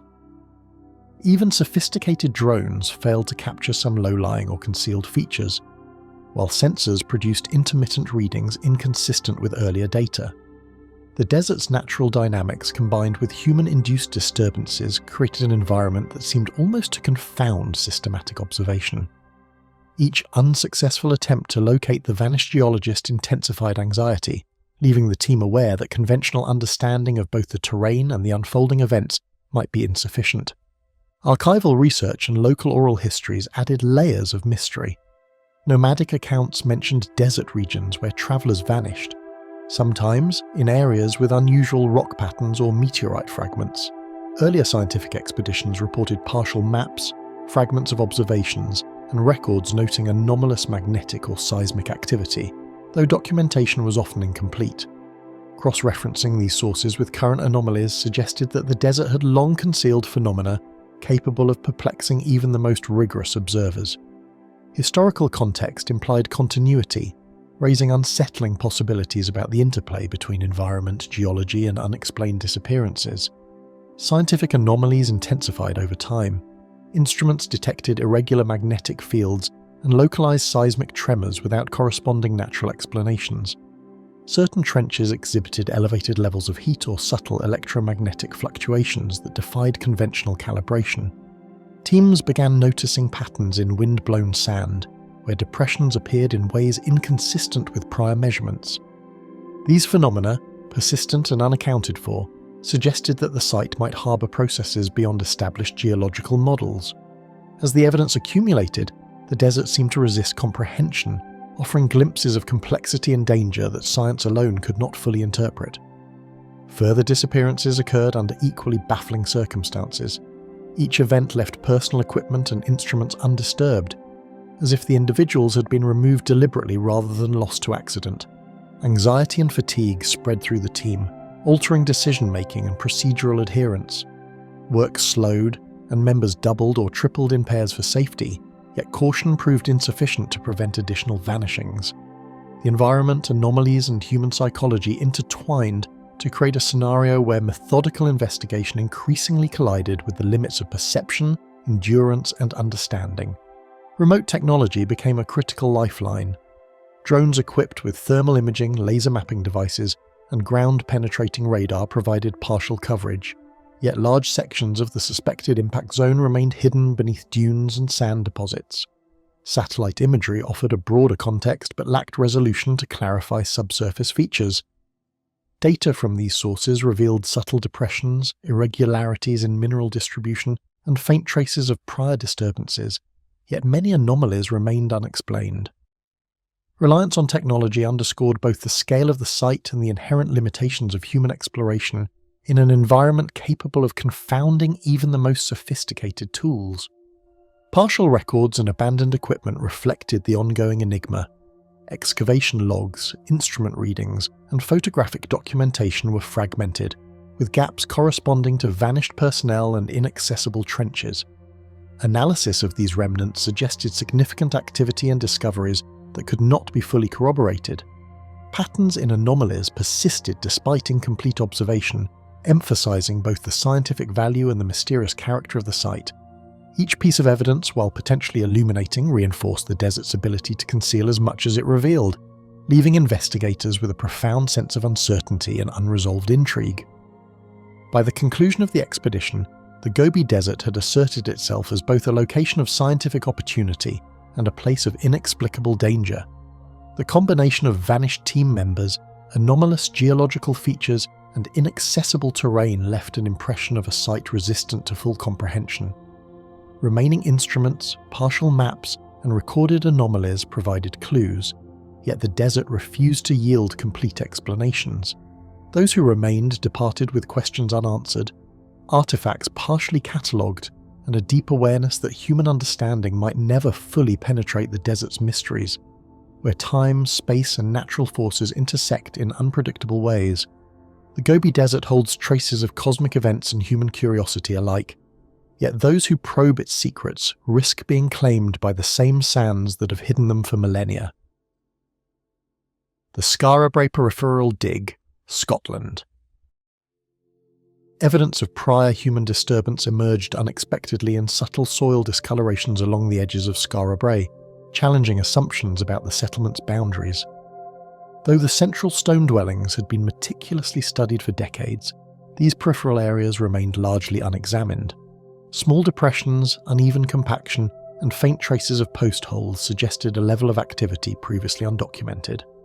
The team assigned to investigate these margins approached cautiously, aware that even minor missteps could obscure or destroy critical evidence. Each sweep of the trowel revealed a story partly erased, offering tantalizing hints of Neolithic life extending beyond the main cluster of dwellings.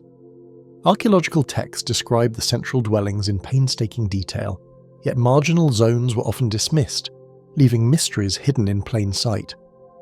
Contemporary researchers had rarely considered the outer rings to be of significance, assuming peripheral deposits were natural accumulation or erosion. Early 20th century surveys had mapped surface stones, but overlooked subtle depressions and faint wall lines now visible under careful examination. The peripheral dig sought to address these gaps, combining modern surveying techniques with rigorous stratigraphic recording, aiming to reconcile the known settlement with anomalies that suggested a broader, more complex Neolithic footprint.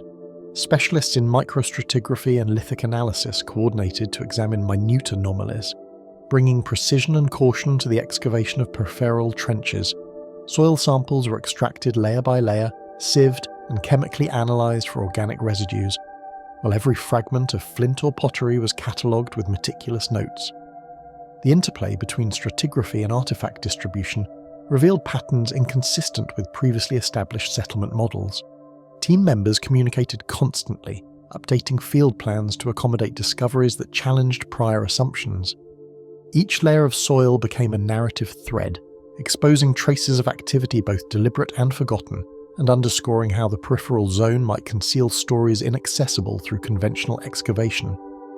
Fragments of pottery and stone tools appeared in unexpected arrangements, hinting at activity that did not align with known patterns of Neolithic life. A small cluster of flint blades formed a near-linear alignment across two adjoining trenches, while pottery shards bore markings inconsistent with domestic use. These findings suggested either ritualized deposition or temporary structures that had vanished entirely. Careful photogrammetry preserved their positions, but interpretation remained tentative. The juxtaposition of artifacts, partially buried and partially exposed, created an eerie impression of deliberate placement, as if the periphery was a deliberately orchestrated space whose meaning had been lost to time, resisting contemporary comprehension. Preservation concerns dictated that every step and brushstroke be deliberate, as even slight errors could disrupt centuries-old deposits. The team relied on low-impact excavation tools, using brushes, dental picks, and small trowels to tease artifacts from compacted soil. Protective mats and temporary scaffolding prevented accidental compression of fragile surfaces, while environmental controls minimized moisture fluctuations. Every measurement, photograph, and note was scrutinized for accuracy, as even minor inconsistencies could compromise interpretations of spatial relationships. The meticulous pace emphasized caution over speed, transforming the dig into a slow choreography of observation, recording, and restraint, with each moment underscoring the fragility of history preserved at the site's margins. Among the layers of sand and clay, the team uncovered enigmatic carvings and soil residues, suggesting ritual or functional practices outside the main settlement. Tiny incisions in stone slabs, faintly aligned with the cardinal directions, hinted at purposes beyond daily utility. Unidentifiable organic residues persisted in soil samples, resisting conventional analysis but hinting at substances not previously documented in Orkney prehistory. The artifacts, sparse yet deliberate, created a pattern of mystery, challenging archaeologists to reconcile physical evidence with cultural understanding. In these peripheral zones, material traces suggested intentional actions whose purpose had been lost, and yet each discovery intensified the sense that human behavior extended beyond known boundaries. Without warning, one researcher disappeared while recording the dimensions of a trench, leaving instruments and notes meticulously arranged on undisturbed ground. Immediate searches yielded nothing, and radio communication within the site became tense and fragmented. Colleagues recounted the moment with quiet disbelief, noting the absence of signs suggesting struggle or disarray. The remaining team faced the dual challenge of continuing careful excavation while addressing growing unease. Documentation of the event was careful and restrained, emphasizing procedural detail while noting anomalies. Even in a well-monitored site, the disappearance underscored the unpredictable nature of peripheral excavations and the potential for the unexpected to disrupt a carefully controlled archaeological endeavor. Efforts to retrace footsteps and reconstruct movements produced no sign, forcing the team to reconcile growing unease with methodological discipline. Repeated checks of surrounding trenches, storage areas, and pathways revealed only untouched soil and undisturbed artifacts. Attempts to use geophysical scanning highlighted subtle inconsistencies in the subsurface, but these were insufficient to explain the absence. Log entries and photographic records were reviewed, but nothing suggested a misstep or accident. The team's response combined systematic investigation with a recognition that certain occurrences defied conventional logic. The tension between empirical observation and unexplained absence became a defining feature of the peripheral dig. Accounts from local historians mentioned minor peripheral structures and unusual finds, providing an eerie parallel to the anomalies currently being excavated. Manuscripts from the 18th and 19th centuries referred to lost circles and small stone alignments at Skara Brae's edges, dismissed by modern scholarship as inconsequential. Oral traditions spoke of spaces visited briefly by earlier inhabitants, but left unrecorded in formal surveys. These historical echoes added weight to the contemporary excavation, suggesting continuity in human interaction with peripheral zones. By overlaying past documentation with current observations, archaeologists began to see patterns that bridged centuries, even as those patterns resisted definitive interpretation. Chemical analysis revealed soil compositions inconsistent with previously studied layers, indicating interventions or events not recorded in historical data. Elevated mineral concentrations and trace residues of organic compounds hinted at activities that might have been ceremonial or otherwise non-domestic. Comparisons with central settlement layers revealed no equivalent anomalies, reinforcing the uniqueness of the peripheral trenches. The evidence, precise yet enigmatic, suggested deliberate modification of the environment by human hands, creating spaces that were both functional and symbolically charged. Each sample added nuance to the narrative of Skara Brae, revealing that the outer areas were not mere extensions but distinct zones with their own material histories. Another team member went missing while examining a collapsed trench, compounding the mystery surrounding the peripheral site and raising questions about unseen hazards. Once again, instruments were left in order, and the soil showed no evidence of disturbance. The repeated disappearances forced reconsideration of safety protocols and site management, even as researchers documented everything meticulously. Field notes reflected both empirical detail and cautious reflection, acknowledging that physical evidence alone could not account for absences. The pattern of unexplained vanishings added an unsettling dimension to the excavation, suggesting that the peripheral areas might conceal forces, environmental, structural or otherwise, that remained invisible yet consequential. Laser scanning and photogrammetric mapping highlighted subtle depressions and wall remnants, confirming that the peripheral zone had been occupied or modified in ways previously unrecognized. Three-dimensional reconstructions revealed patterns echoing central structures yet distinct in scale and alignment, suggesting a form of parallel settlement or ancillary activity. Soil density variations indicated deliberate infill or reinforcement in certain trenches. The high-resolution imagery allowed archaeologists to hypothesize about social or ritual practices, even in the absence of direct artifacts. Technology illuminated what the naked eye could barely detect, offering both insight and new questions about human engagement with the outer limits of Skara Brae. Discussion among archaeologists oscillated between environmental explanations and deliberate human construction, yet the evidence resisted definitive interpretation. Some proposed that peripheral features reflected ritual boundaries or agricultural modifications, while others suggested ephemeral structures used seasonally or temporarily.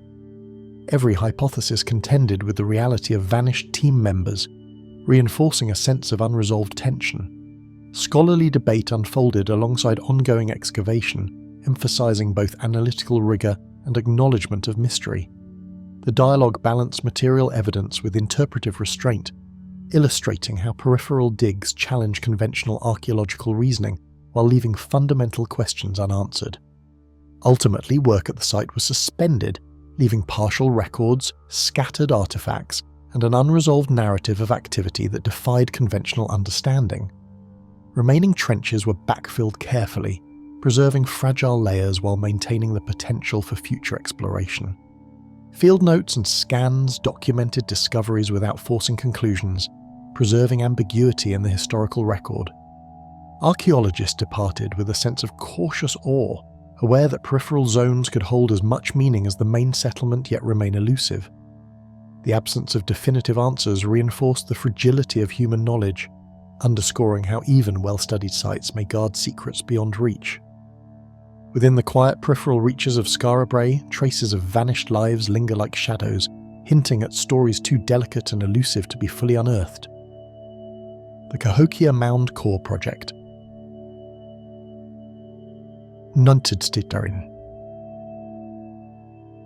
Deep within the heart of Cahokia's central mound, a compacted chamber revealed fragments of charcoal and carved bone, unlike anything recorded in prior excavations. The soil was dense, almost impervious, requiring careful chiseling and delicate extraction techniques to preserve context. Despite years of study, this particular section resisted interpretation, its layers compressed by centuries of human labour and natural sedimentation. As researchers probed deeper, faint impressions in the soil hinted at cavities or forgotten recesses, their outlines discernible only through careful tactile observation. Even preliminary findings raised more questions than answers, framing the excavation with an uneasy anticipation. Historical surveys document the mound as the largest earthen structure in pre-Columbian North America, yet subtle anomalies in early mapping hinted at hidden spaces and overlooked deposits. Scholars have long speculated that Cahokia's central mound, constructed around 1050–1200 CE, may have incorporated ceremonial chambers or storage areas now buried beneath layers of compacted soil. Cartographic records from previous digs occasionally noted depressions and irregular strata, but these observations were often dismissed as erosion or construction variants. The new excavation team approached these anomalies with renewed attention and guided by modern geophysical scanning and refined stratigraphic methods that promised to reveal what earlier surveys had barely glimpsed. Excavation protocols emphasized meticulous core sampling, precise layer recording, and controlled artifact retrieval, with every action scrutinized to prevent the loss of context or subtle evidence. Each soil section was documented in situ, photographed from multiple angles, and cross-referenced with archival records to maintain continuity. Every fragment of pottery, bone, or organic material was logged with exact depth and orientation, preserving its stratigraphic relationship to surrounding deposits. These procedures extended excavation time but provided unparalleled clarity in understanding the mound's construction and usage. Even minor deviations in sediment composition were noted, revealing the meticulous attention the team afforded every centimetre of the ancient structure. Within a dense stratum, the team uncovered pottery shards etched with unfamiliar symbols, suggesting occupation or ritual activity outside the conventional timeline of the site. The designs were abstract, unlike other motifs typically associated with Mississippian culture, and their placement deep within the mound's core suggested deliberate concealment. Carbon samples from the surrounding soil produced dates that overlapped the known occupation period, but hinted at episodic disturbances not accounted for in prior studies. The presence of these artifacts provoked cautious debate among team members, for their origins challenged assumptions about the mound's function, hierarchy, and the possible interactions between Cahokia's inhabitants and neighbouring cultures. The mound's tightly packed soil resisted penetration, and narrow tunnels complicated movement, creating physical strain and highlighting the delicate balance between progress and preservation. Every manoeuvre demanded care, as vibrations could dislodge fragile materials or collapse small cavities. Researchers worked in shifts, monitoring one another for signs of fatigue or disorientation, yet the confined space produced a growing sense of unease. The deeper they ventured, the more the environment seemed to constrict, the air cooler and heavier, as if the mound itself opposed intrusion. Despite rigorous safety measures, an intangible tension settled over the team, grounded in both the physical challenges and the enigmatic nature of the site. One researcher vanished while cataloguing a newly exposed core layer, leaving tools and notes arranged carefully, with no trace of struggle or disarray. Colleagues searched systematically, retracing steps along the core trench and examining every cavity, yet nothing suggested the person had exited the mound through known passages. The absence went beyond procedural concern, hinting at the mound's capacity to conceal movement or presence in ways not fully understood. While theories range from a misstep into a narrow cavity to rare accidents, the sudden disappearance created a palpable sense of dread, and the excavation's atmosphere shifted from scientific rigour to anxious vigilance. Colleagues moved systematically to retrace his steps, documenting everything with measured caution, aware that the disappearance itself became part of the mound's enigmatic narrative. Cameras and laser scanners recorded every inch of the trench, while geophysical readings were repeated to ensure no anomaly went unnoticed.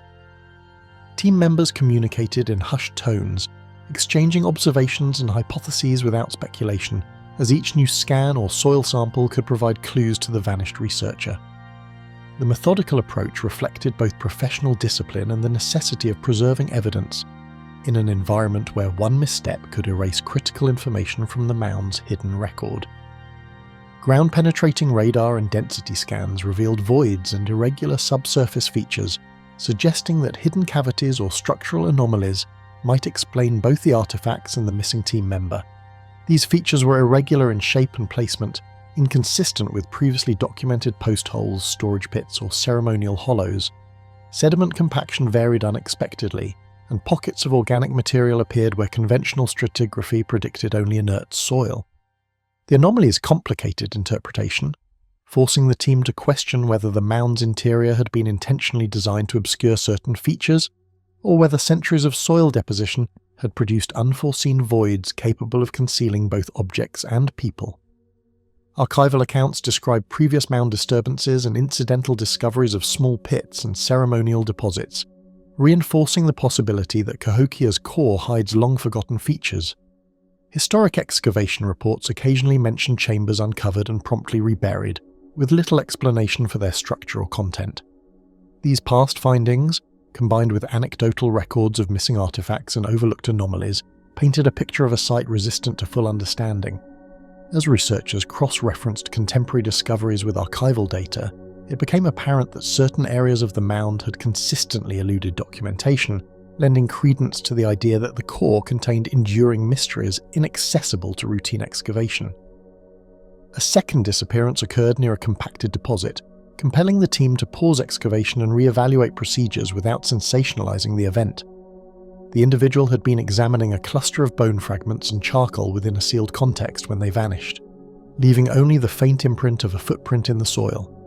The team implemented immediate safety protocols, including retreating to a controlled observation area, recording all environmental data, and consulting previous anomaly maps. This sudden absence intensified awareness of the mound's unpredictable interior, demonstrating that even experienced archaeologists could encounter hazards beyond conventional understanding, whether structural, environmental, or otherwise. Soil chemistry tests and micro-artifact analysis indicated residues and fragments uncharacteristic of known periods, offering evidence of activities that conventional interpretations struggle to explain. Trace metals, mineral compositions, and fragmented organics suggested episodic deposition events that did not align with established stratigraphy. These data provided insight into ritual or utilitarian practices that might have left transient traces, resisting standard preservation. Researchers debated the significance of these anomalies, considering both intentional human activity and natural processes that could produce similar results. Regardless, the findings reinforced the mound's layered complexity and the potential for hidden features to confound even the most detailed excavation plans. Scholars debated whether peripheral anomalies represented ritual practice, structural reinforcement, or ephemeral habitation, highlighting the limits of both material evidence and historical analogy.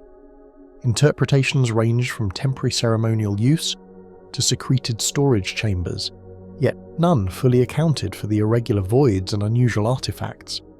Academic discussion emphasized caution, acknowledging that overinterpretation risked projecting narratives onto evidence insufficient to support them. The diversity of hypotheses underscored Cahokia's enigmatic nature, a mound built with precision, yet accommodating aspects that defy conventional understanding and challenge the assumption that its interior could ever be fully known. Work was temporarily suspended, leaving partially excavated trenches, scanned layers, and meticulously catalogued artifacts as the mound retained its most enigmatic secrets. The team focused on preserving all data collected to date, ensuring that future efforts could resume without losing context. Protective measures stabilized soil, reinforced tunnels, and monitored environmental conditions, preventing inadvertent collapse or contamination. Even in cessation, the mound communicated its complexity through the fragments left behind, each layer a testament to human ingenuity, ritual practice, and the unknown hazards inherent in disturbing centuries-old construction, suggesting that the mound still controlled the pace and scope of its revelation. Even with extensive documentation, the team recognized that Cahokia's central mound could conceal phenomena inaccessible to observation, resistant to time, and potentially hazardous to those who probe too deeply.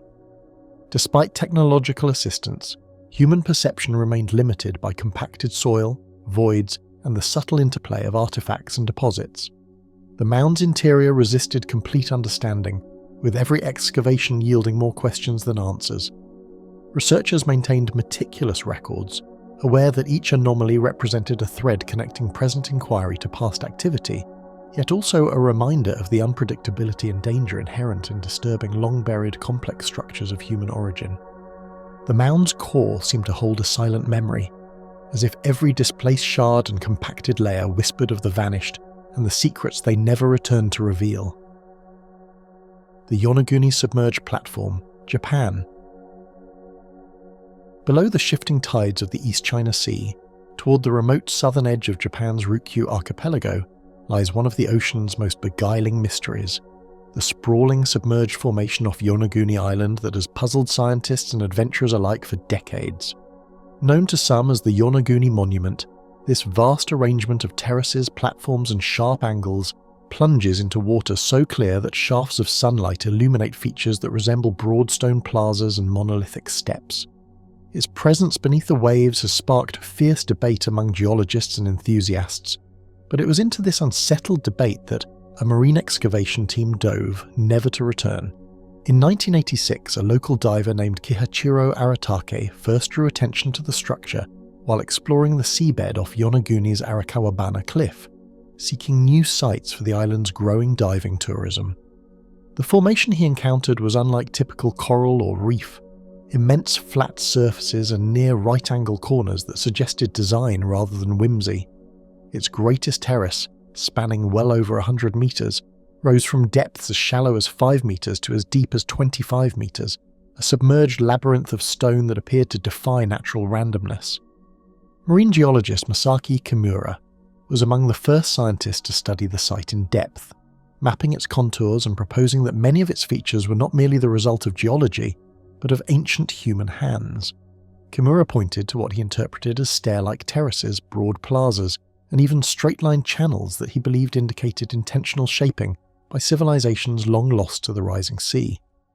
These interpretations fueled speculation that the rocky terraces might once have been above water, reachable when global sea levels were significantly lower at the end of the last ice age.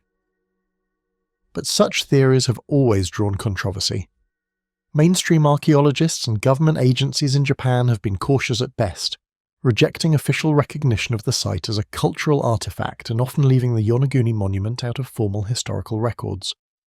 To them, the patterns that draw so many theories could be explained through natural geological processes. The area's sandstone and mudstone formations tend to fracture in linear planes under stress, creating the impression of regular blocks and sharp edges without any human intervention. Those who favour a purely natural origin point to the mechanisms of erosion and tectonic pressure in one of the Earth's most seismically active regions. The island of Yonaguni and its underwater shelves have been shaped over millions of years by shifts in the crust and relentless corrosion, by ocean currents, processes capable of creating angular features that deceive the eye into perceiving design where none exists. In their view, pareidolia, the human tendency to find patterns where there are none, plays a powerful role in how divers and dreamers interpret the formation. Yet even skeptics must admit the sheer scale of the submerged formation is impressive. Divers describe hovering beside what seem to be broad plateaus melted into the seafloor, massive vertical faces dropping into shadow, and step sequences that recall the terraces of ancient temples. Some segments of the rock bear deep depressions that, to the untrained eye, resemble intentional cuttings or channels and suggest pathways between levels of a vast forgotten structure. That visual complexity is part of what drew the ill-fated excavation team to push deeper, enticed by the promise of uncovering undeniable proof of human involvement. The expedition that vanished had come prepared with advanced submersible gear and underwater excavation technology, aiming to document artifacts and stratigraphy at depths beyond recreational dive limits. Their last known communication referenced an anomaly they believed might be a covered passage or chamber, a feature that diverged sharply from the familiar sandstone plains. In their excitement, they hinted at what could be a discovery of international significance. But then, the signal from their remote camera arrays went silent, leaving only fragmented data and ominous silence. Local fishermen, whose boats often drift above the monument on calm days, speak of odd sonar readings and gear malfunctions near the deepest terraces. These technical disruptions, while explainable by natural variations in underwater topography and mineral composition, have taken on a folkloric sheen, tales of stone ghosts and restless sea spirits that guard what should not be disturbed. In the nearby village, even the most pragmatic captains hesitate to pass the coordinates after sunset, recalling the vanished team and the eerie stillness that followed their departure. The natural world surrounding Yonaguni contributes its own sense of drama. In winter, hammerhead sharks gather in the nearby waters, weaving through schools of fish and circling the submerged terraces with ancient, inscrutable deliberation. Sea turtles glide across sand flats beyond the monument's edges, and rays flicker into crevices that may serve as shelters or entrances to deeper chambers unknown to science. The interplay of life and limestone creates an atmosphere that is as compelling as any legend of a lost city, amplifying the tension for those who descend into the blue. Yet, in scientific circles, the absence of unequivocal artifacts remains a central counterpoint to claims of antiquity or human construction. No pottery shards, tools, or cultural materials have been reliably documented in direct association with the monumental terraces. While some divers report finding curious depressions or shapes that suggest human touch, these remain contested. Critics assert that these features are consistent with the fracturing behaviour of sandstone and mudstone under pressure, not evidence of civilization. The geological context of the Yonaguni Formation itself is well established. The rocks are part of the Lower Miocene Yayama group, believed to have been deposited some 20 million years ago. In places where the layers have been exposed and eroded, natural bedding planes and vertically oriented joints create patterns that mimic the orthogonality of human design. These natural structures sometimes bear resemblance to steps or walls, yet they are connected to a larger rock mass rather than assembled like blocks in an architectural edifice. Despite these explanations, the site continues to draw both ardent supporters of ancient civilization theories and rigorous scientific scrutiny. Alternative authors and independent researchers sometimes point to the symmetrical terraces and straight walls as evidence of prehistoric ingenuity, suggesting the possibility that human modification occurred after the stone's natural formation. They argue that if ancient peoples inhabited the island when sea levels were lower, possibly as far back as 8,000 to 10,000 years ago, then some features could have been carved or enhanced before the tide claimed the landscape.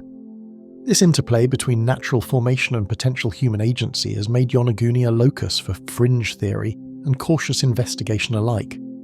Scholars wary of sensationalism urge that extraordinary claims require extraordinary evidence, insisting that without incontrovertible proof, the submerged terraces remain a geological marvel, not an archaeological enigma.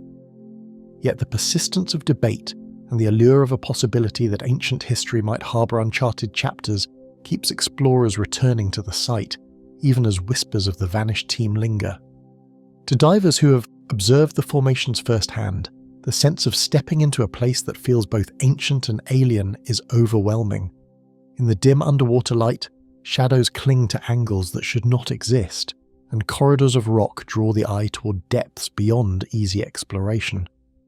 Whether these impressions stem from architecture or from the subconscious yearning for hidden histories, no visitor emerges unchanged. What captivated the missing excavation team may have been more than stone. It may have been the sense that Yonaguni itself watches and waits. In the end, the Yonaguni submerged platform remains a silent testament to mysteries that refuse tidy explanations, where science and speculation meet beneath the waves, and where a vanished team's last descent became part of the site's unfolding legend. The terraces stretch into shadowed depths that few have seen, their edges fading into sediment and current as if the ocean itself seeks to reclaim what lies below.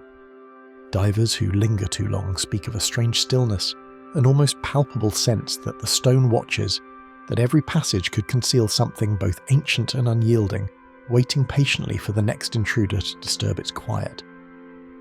And even now, far below where the sunlight fades into cold blue silence, something stirs among the terraces of stone. The Petra Eastern Tunnels, Jordan. East of Petra's famed rose-coloured facades, a team of archaeologists disappeared after discovering a narrow passage hidden behind a collapsed rock wall. The site, largely unrecorded in official maps, had drawn only brief attention from local explorers before the expedition's descent. What they found hinted at corridors stretching beyond known boundaries, twisting into shadows and stone. They intended to map uncharted tunnels and document features that might reveal previously unknown aspects of Nabatean engineering, yet from the moment they stepped into the passage, the landscape seemed to resist observation, as if the ancient sandstone itself were guarding secrets that had not been disturbed for centuries. Petra, the city of the Nabateans, is celebrated for monumental tombs, temples, and intricate water channels carved into cliffs of rose-hued sandstone.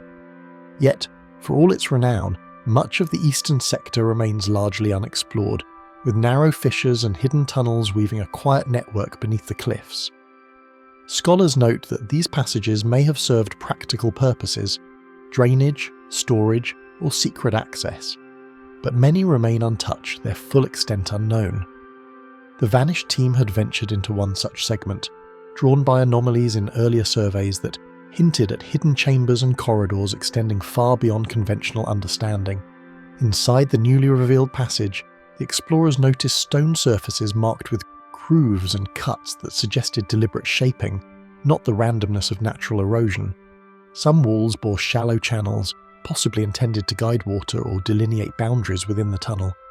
Other surfaces were remarkably smooth, interrupted only by subtle lines that aligned at right angles, evoking the careful hand of builders long lost to time.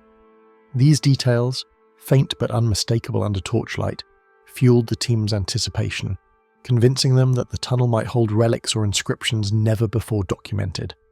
Steep sandstone cliffs and shifting debris made every step perilous, forcing the team to navigate narrow ledges and unstable rock with extreme caution. Dust and loose pebbles occasionally tumbled into voids below, producing hollow echoes that reminded them of the passage's fragility. The uneven floors required careful footing, and every handhold had to be tested before trust could be placed in it. Even the air seemed different here, heavier and still, carrying a faint mineral tang that spoke of centuries sealed away from wind, sun, and rain. The tunnel gradually opened into wider corridors, where shadows clung to every crevice, and each footfall was multiplied into eerie echoes. Light from headlamps played across uneven walls, revealing irregular protrusions that resembled shelves or supports. The explorers advanced cautiously, charting the twisting paths as meticulously as possible, their movements slowed by the oppressive darkness and the constant awareness that one misstep might close a route behind them. Sounds carried unpredictably, making it impossible to gauge the true length or scale of the passageways. Sections of rock were unnaturally smooth, interrupted by angular cuts that suggested human intervention rather than the patterns of natural erosion.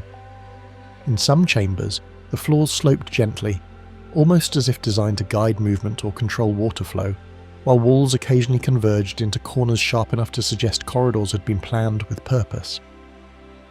Yet despite these features, no pottery fragments, inscriptions or tools were discovered, leaving the team with a tantalizing mix of evidence that was suggestive but inconclusive, a reminder of how much remained hidden from their eyes. The sandstone itself told a story of slow transformation, streaked with iron deposits that gave the walls an ever-shifting hue under torchlight.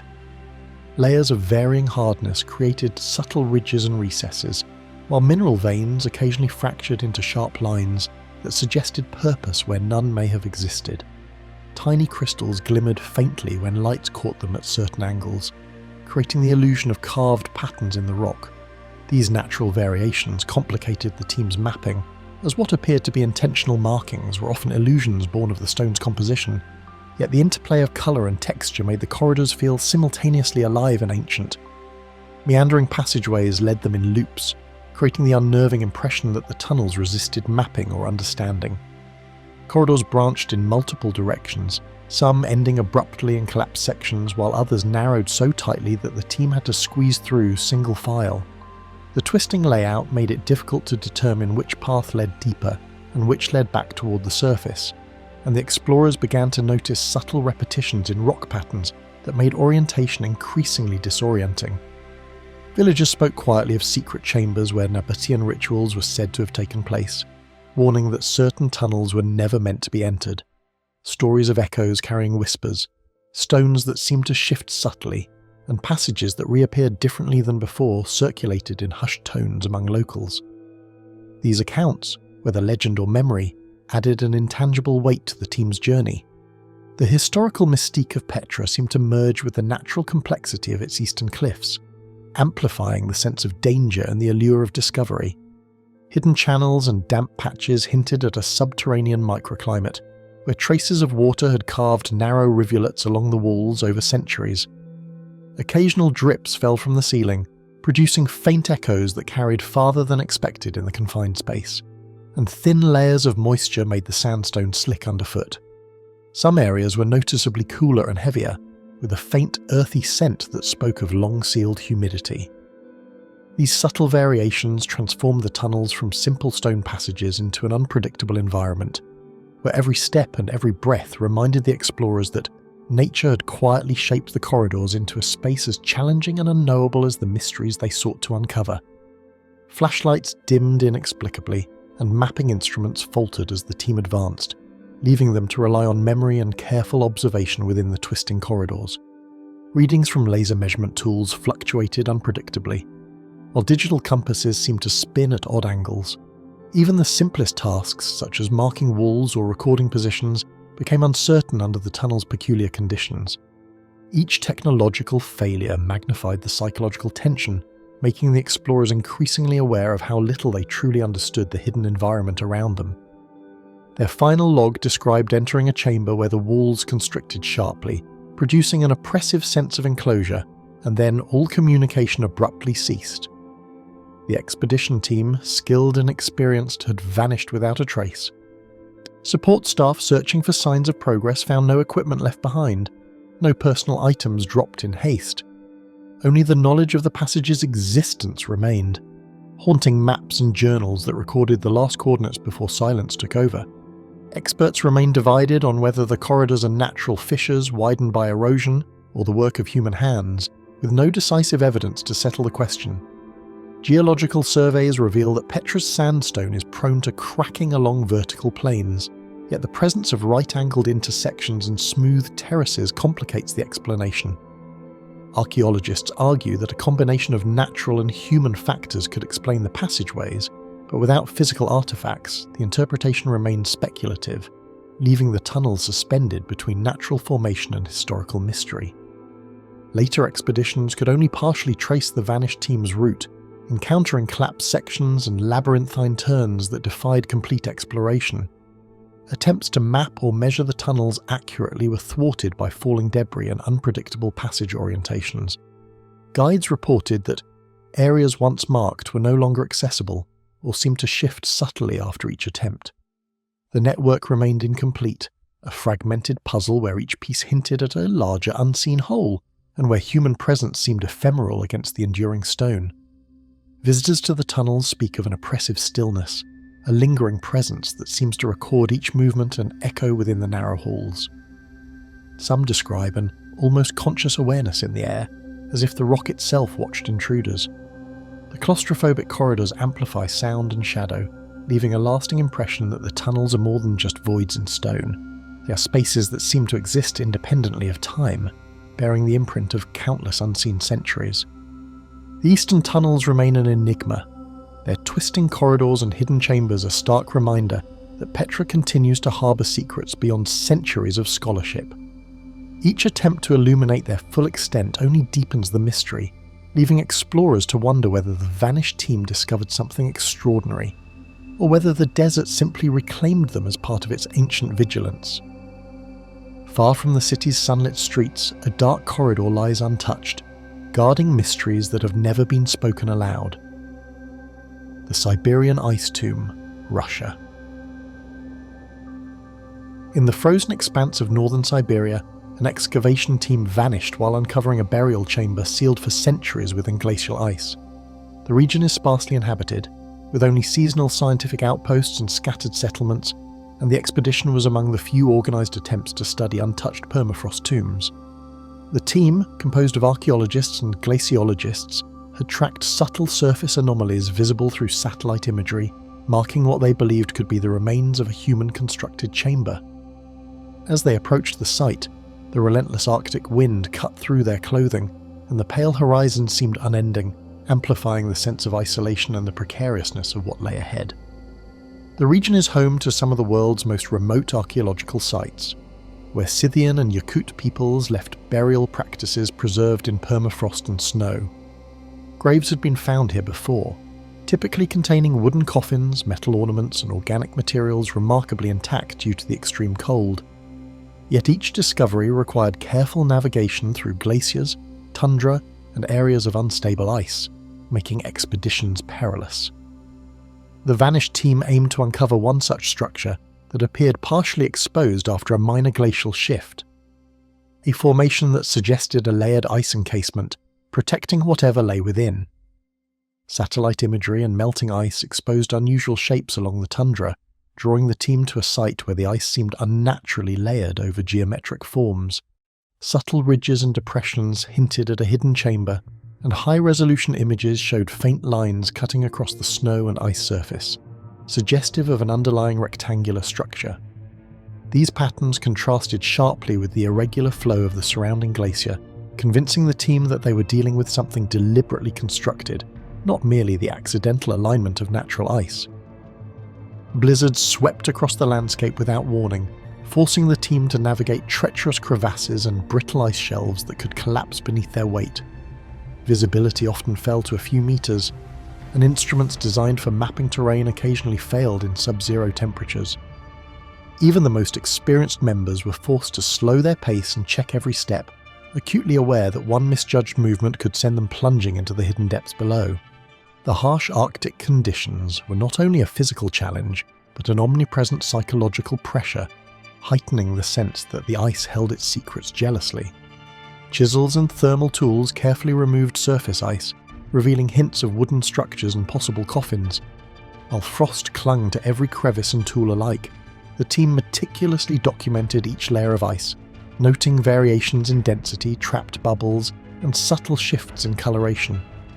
Every observation suggested that the chamber had been preserved with unusual care, as if the builders had anticipated that it might remain undisturbed for centuries. Yet the fragile nature of the ice meant that even a small misstep could destroy what had survived intact for so long, making each action a careful negotiation with time and climate. Crystalline formations and trapped air bubbles refracted light unpredictably, making familiar shapes appear distorted, and shadows seemed to move along the frozen walls. These visual illusions slowed progress and added an almost hallucinatory quality to the work, where even seasoned scientists questioned what they were seeing. Ice veins crisscrossed the walls at irregular angles, some resembling deliberate cuts, while others were clearly the result of natural compression. The interplay between human intervention and natural forces created an environment in which certainty was elusive, and every corner held the possibility of surprise or danger. Pieces of organic wrappings and traces of carved wooden beams suggested careful burial practices, consistent with known customs of ancient Siberian nomadic cultures. The team observed small artifacts, such as metal pins and beads, partially encased in ice, providing further evidence that this was not a natural formation, but a carefully prepared resting place. Despite these discoveries, the full structure remained hidden, with much of it still trapped beneath thick layers of ice, requiring patience, precision, and courage to access. Layers of permafrost had preserved organic materials in astonishing detail, offering clues about diet, clothing, and tools from centuries ago. Thin shrouds of fur and woven textiles remained largely intact, while wooden implements and small personal items retained their shape despite the crushing weight of ice above. Even fragments of food, long frozen, revealed the seasonal diets of the people interred within, providing rare insight into survival strategies in the harsh Siberian climate. The preservation was so delicate that any careless movement could irreparably damage what had endured for centuries, underscoring the extraordinary risk faced by the excavation team and the fragile nature of the history they sought to uncover. The sub-zero air pressed into every joint and crack, amplifying the slightest sound of cracking ice, which seemed to echo from invisible corners deeper in the tomb. At times, the groan of the glacier itself mingled with these tiny noises, making it impossible to distinguish between the natural and the artificial. The team reported a growing sense of unease, as if the ice were aware of their presence and subtly resisting their intrusion. This tension, coupled with the physical demands of working in extreme cold, created an environment in which every decision carried extraordinary weight. Reports indicate the team ventured into a newly revealed chamber at the heart of the ice formation, noting unexpected hollows and angular voids before communication ceased. These last observations suggested that the tomb extended farther than initially anticipated, with corridors and alcoves that had been inaccessible through previous surveys. The final notes describe shadows that seemed deeper than the surrounding ice, and the faint impression of air currents in areas where none should have existed, leaving the circumstances of their disappearance enigmatic. Shifts in the surrounding glacier produced ominous groans and minute tremors, hinting that the tomb itself was a precarious structure within an unstable landscape. Observers noted that ice above the main chamber had subtly bulged and cracked, threatening to collapse. The environmental hazards were constant and unpredictable, forcing any subsequent team to weigh the risk of pursuing the vanished explorers against the potential loss of life. In this frozen world, the ice dictated the pace of discovery, and patience was as necessary as courage. Authorities argue whether certain formations are human modifications or merely the result of ice compression over millennia, with evidence supporting both interpretations. Some suggest that cracks and angular structures are the product of glacial pressure acting on weakly stratified ice, while others point to deliberate carving and strategic placement consistent with burial practices. Without access to the deepest sections, definitive conclusions remain impossible, leaving the tomb suspended between natural wonder and human ingenuity. Exploratory parties that followed encountered walls of unyielding ice and sudden snowdrifts that concealed potential entrances, leaving the vanished team's fate unresolved. Attempts to map the chambers fully were continually frustrated by storms, shifting ice, and the logistical challenges of Arctic expeditions. Even aerial surveys could only hint at the extent of the structure, revealing shadowed hollows that might contain additional chambers, yet remaining inaccessible to direct study. Veteran archaeologists speak of the oppressive silence of the tundra, where even the wind seems to avoid the tomb, creating an eerie stillness that unsettles any visitor. The experience of working here leaves an impression of profound isolation, as if the ice itself is aware of human intrusion. The combination of environmental hazard, historical significance, and mystery of disappearance creates an intangible weight, shaping not only what is discovered but also how the site is perceived. The ice tomb endures as a frozen enigma, its chambers partly mapped but largely inaccessible, preserving secrets that the outside world has yet to penetrate. Each frozen corridor and hidden alcove hints at centuries of careful construction, interrupted only by the slow, indifferent forces of climate and glacial movement. What the vanished team found, and what remains concealed, continues to challenge understanding, leaving the site a silent puzzle in a landscape both beautiful and lethal. At the core of the glacier, a chamber remains untouched, holding whatever the ice has guarded for centuries, indifferent to those who seek it. The Great Zimbabwe Inner Enclosure. Zimbabwe. The towering stone walls of Great Zimbabwe rise from the rolling hills, their dry stone construction an enduring testament to a civilization long past. Sunlight falls unevenly across the weathered surfaces, casting shadows that shift as the day progresses, and the air carries a quiet weight, as though centuries of human activity linger just out of reach. Within these walls, the inner enclosure has always held an aura of secrecy, its precise function debated by historians and explorers alike. A recent expedition, drawn by subtle architectural anomalies, had begun investigating the heart of the enclosure when records suddenly stopped, leaving the fate of the team a haunting mystery whispered among archaeologists and guides. These walls, built between the 11th and 15th centuries, reveal the kingdom of Zimbabwe's sophisticated architectural and cultural achievements. Constructed entirely without mortar, the stones fit together with remarkable precision, forming imposing towers and winding passageways that have resisted centuries of weathering. The inner enclosure, surrounded by concentric walls and partially elevated platforms, was believed to serve as the residence or ceremonial centre of the ruling elite, though no definitive function has been agreed upon. Each layer of masonry tells a story of skilled labour, social organisation, and the careful selection of materials, a narrative preserved in the silent resilience of the stones themselves. Explorers have long speculated about hidden passageways within the inner enclosure, corridors that might hold the remnants of ceremonial chambers or secret stores. Maps and previous surveys hint at inconsistencies, walls that divert unexpectedly, rooms that appear to vanish into shadow, and depressions in the floor that suggest subchambers. The expedition team approached these areas with a mixture of anticipation and caution, knowing that even minor disturbances could collapse centuries of careful construction. The promise of discovery was palpable, yet each step deeper into the labyrinthine structure carried a growing sense of unease. Certain sections of masonry diverged subtly from expected patterns, hinting at concealed spaces and layouts that confound even seasoned archaeologists. Stones are laid at slightly differing angles, creating corners that seem to fold in on themselves or recesses that catch light in unnatural ways. In some areas, gaps between the rocks are narrower than the width of a hand, while elsewhere they widen unpredictably, suggesting chambers that may have been sealed intentionally. These structural anomalies drew the team's attention and became the focus of careful mapping, their potential significance magnified by the knowledge that previous explorers had overlooked such irregularities. Inside the narrow corridors, footsteps echoed strangely against stone surfaces, and shadows shifted along the walls in ways that made orientation difficult. The passageways twist and turn with little apparent logic, amplifying the sense of disorientation, while the smoothness of some stones contrasts sharply with rough-hewn edges elsewhere. Even the team's lights seemed to behave unpredictably, reflecting off polished surfaces and casting long, shifting shadows. The echo of movement, combined with the lingering scent of dust and ancient stone, created an environment both oppressive and hypnotic, where each moment was a reminder of the enclosure's age and the mysteries it contained. Scattered pottery shards, carved stones, and traces of ash suggest these spaces were once active with ritual or elite activities.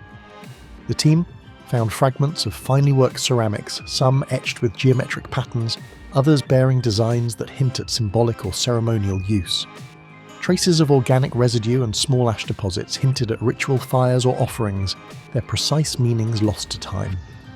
Each artifact provided a tantalizing glimpse into the lives of those who had inhabited these inner chambers, yet none revealed the full story, leaving the team to piece together the function of spaces that had remained sealed for centuries.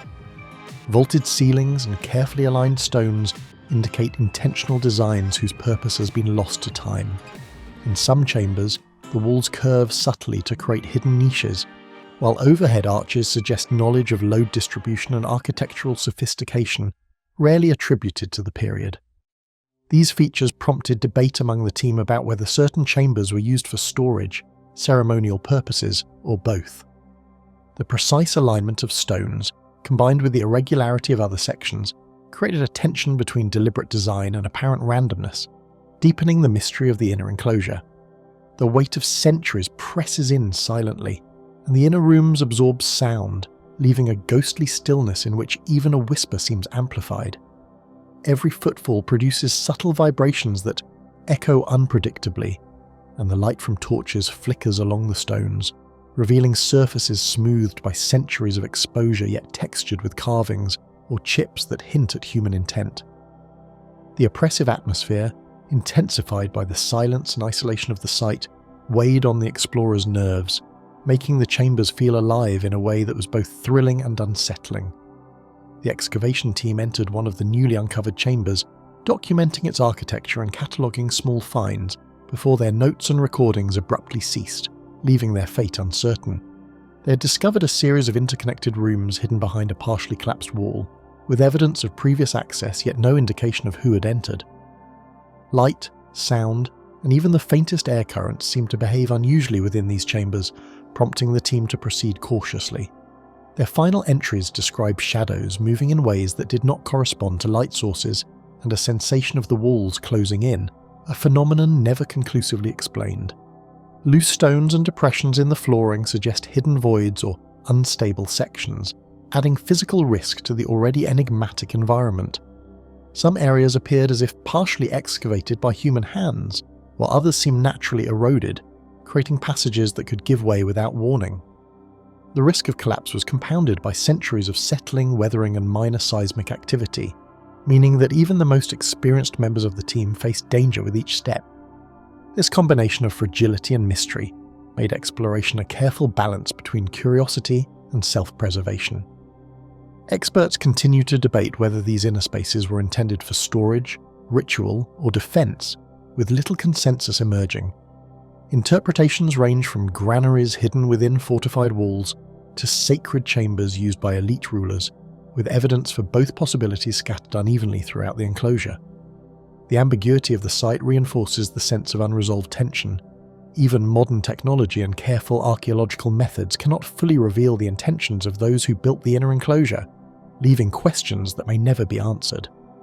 Field inspections conducted later confirmed partially collapsed corridors and inaccessible areas, emphasizing that much of the inner enclosure remains unexplored. Attempts to map the site with drones, ground-penetrating radar, and traditional surveying methods reveal only hints of chambers beyond collapsed walls. Areas thought to contain potential passageways remain sealed or obscured by rubble, maintaining the sense that the inner enclosure is far larger and more complex than visible from the surface. Each unsuccessful attempt to access these spaces adds to the growing legend surrounding the vanished team. In the shadowed passages, moving through this complex feels heavy, with centuries of silence trailing each step. The enclosure's confined passages, uneven surfaces, and dimly lit chambers create an immersive environment in which time feels suspended. Visitors speak of a strange awareness, as if the walls themselves are observers, silently recording each intrusion into the ancient space. This weight, part historical and part atmospheric, underscores the enigmatic nature of the inner enclosure and the unresolved disappearance that haunts it. Though studied carefully, the inner enclosure continues to guard its secrets, entwining the vanished team's fate with the enigmatic architecture itself. The chambers remain partially explored, with discoveries raising more questions than answers.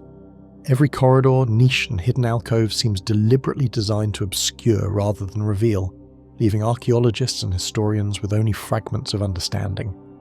The interplay between human craftsmanship and the passage of centuries preserves a lingering tension, one that invites both wonder and unease in equal measure. And somewhere within the stone labyrinth, the doorway may remain untouched, preserving whatever mysteries the walls have concealed for generations. The Easter Island Lava Vault, Chile.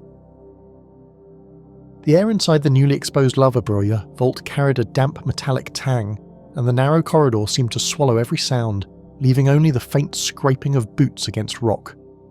Each movement produced echoes that bounced irregularly, making it difficult to judge the distance or direction of the walls. Flickering lights from the team's torches revealed surfaces both polished and rough, their shadows stretching unpredictably across the basalt. A few meters ahead, the tunnel opened into a small chamber, and it was here that the expedition, drawn by reports of a previously hidden cavity beneath the Moai platforms, began their descent deeper into the volcanic labyrinth. Their initial notes described curiosity and caution in equal measure, but as exploration continued, entries grew sparse, eventually ceasing altogether, leaving behind the unnerving reality that the team had vanished without a trace. Molten flows long solidified had shaped the twisting tunnels, their ridges and undulations recording centuries of volcanic activity. Lava tubes like this one form when the outer surface of a flow cools and hardens, while molten rock continues moving beneath, leaving hollow channels once the flow stops. In the vault, uneven surfaces, smooth sheets of basalt and occasional cavities hinted at the complex processes that created these subterranean spaces.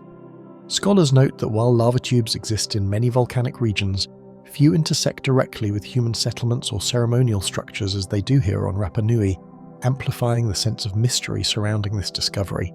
Explorers advance cautiously, illuminating jagged walls and hidden crevices with flickering torches, measuring each step against the uncertain terrain beneath their feet.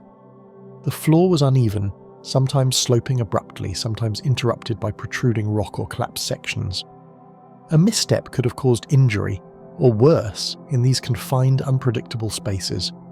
Every movement demanded attention, not only to the physical dangers but also to the vault's enigmatic features, which might reveal a chamber, a previously undocumented tunnel, or subtle signs of ancient human activity. The passage abruptly narrowed at a bend, forcing the team to maneuver carefully, the echo of movement creating illusions of shifting figures in the shadows. This constriction magnified the sense of disorientation, and torchlight seemed unable to fully illuminate the walls, giving them a surreal, fluid appearance. In several places, mineral deposits glimmered faintly, creating the impression of wet surfaces where none existed, and the interplay of light and shadow heightened the psychological tension as the explorers ventured farther into the vault. Columns of basalt rose sporadically from floor to ceiling, some polished smooth, others jagged and fragile, capturing and scattering light unpredictably. These formations, sculpted over centuries by the cooling lava, created obstacles and optical illusions that required careful navigation. Some columns formed near-perfect geometric patterns, while others bent and twisted in ways that defied immediate explanation. Observing them, the team speculated about whether natural forces alone could produce such formations, or if some modification had been applied, intentionally or otherwise, by past inhabitants of the island. Small remains of charcoal and rudimentary stone implements suggested prior human presence, possibly linked to rituals or ceremonial practices associated with the moai above. Unlike the expansive platforms outside, these subterranean spaces offered intimate, enclosed environments where rituals could occur in relative secrecy. The team carefully catalogued each trace, noting how the objects were situated within the basalt chambers, though no artifact indicated who might have entered or when.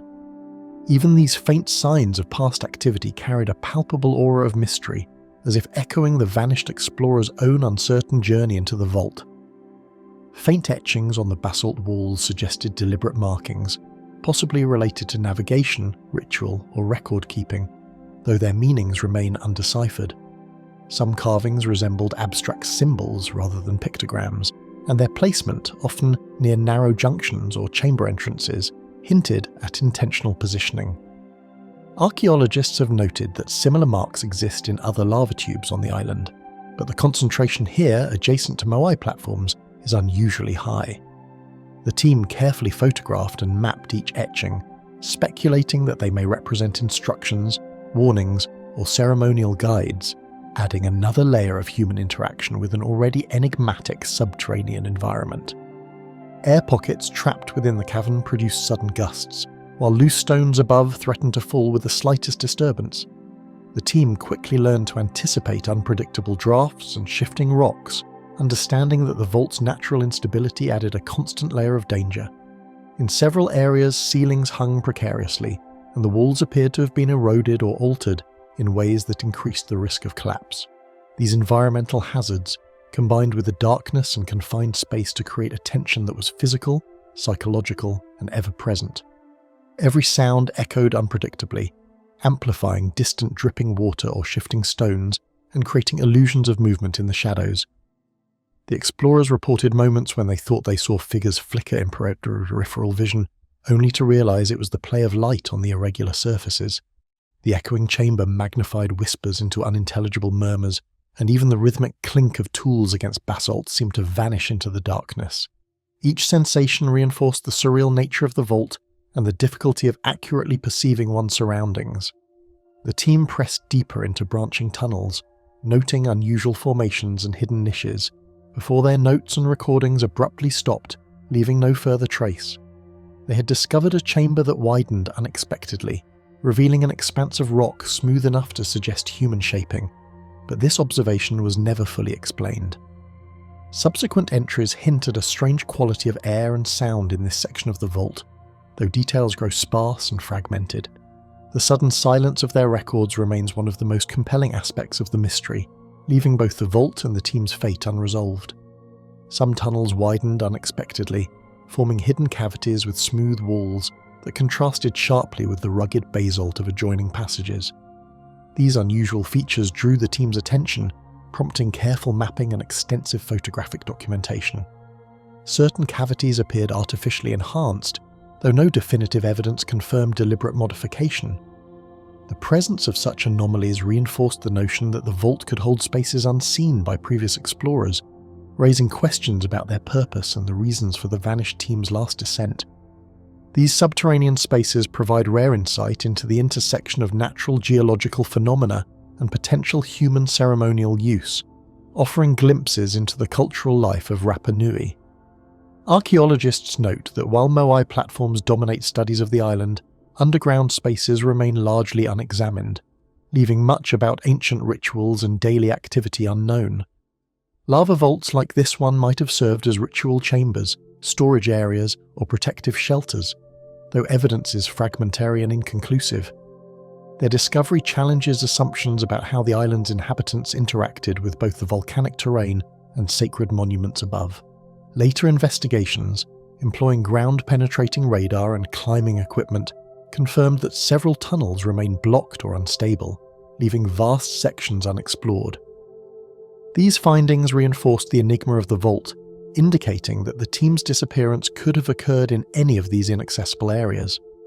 Efforts to reconstruct their path yielded only partial insights, and even advanced equipment could not penetrate certain rock formations or narrow passages. The vault continues to resist complete understanding, with each failed survey adding to the sense of unresolved danger and unanswered questions. The interplay between volcanic formation and human curiosity is evident throughout the vault, where natural processes and cultural intervention coexist in delicate balance. Each chamber and passage presents evidence of both slow geological evolution and careful human engagement, revealing spaces that demand respect and caution. Explorers must navigate this convergence carefully, balancing the drive to uncover history with the necessity of preserving their own safety amid unpredictable terrain. The Vanish team's journey underscores this tension, a vivid reminder of the risks inherent in subterranean exploration. Even with partial mapping and careful study, the lava vault continues to guard its secrets, and the absence of the team adds another layer to its enduring enigma. Every cavern, column, and cavity hints at unseen spaces beyond the reach of torches and instruments. Each discovery leads to more questions than answers, and the vault's complexity ensures that some mysteries will remain impervious to human inquiry. The interplay of darkness, basalt, and vanished footsteps preserves a lingering tension, making the underground labyrinth a place where curiosity and caution collide. Out of sight and beyond the reach of light, a hidden chamber may remain untouched, holding secrets that have persisted since the first eruptions of Rapa Nui. The Teotihuacan Western Tunnel, Mexico. The darkness within the Western Tunnel seemed to compress time itself, each footstep reverberating against walls that bore the weight of centuries. The air was heavy, carrying the faint scent of mineral-rich dust, and the narrow corridor amplified every sound, making the echo of their own voices disorienting. Only after several meters did the excavation team reveal themselves in the flickering torchlight, carefully navigating the uneven floor while documenting the tunnel's initial layout. Their goal was to investigate a previously uncharted passage branching off the western side of the Pyramid of the Sun, an anomaly that had been hinted at in aerial surveys but remained largely unexplored. As they descended, equipment rattled against the stone, and the sense of isolation deepened, foreshadowing the disappearance that would later turn this expedition into a lingering enigma. Unlike the orderly grid of Teotihuacan's main avenues, this tunnel veered sharply, cutting through layers that suggested construction independent of the city's original plan. Archaeologists have long marveled at the precision of the urban layout, with streets and pyramids aligned to cardinal points and celestial observations. Yet here, beneath the surface, the tunnel's irregular trajectory challenged assumptions about the city's planning and intentions.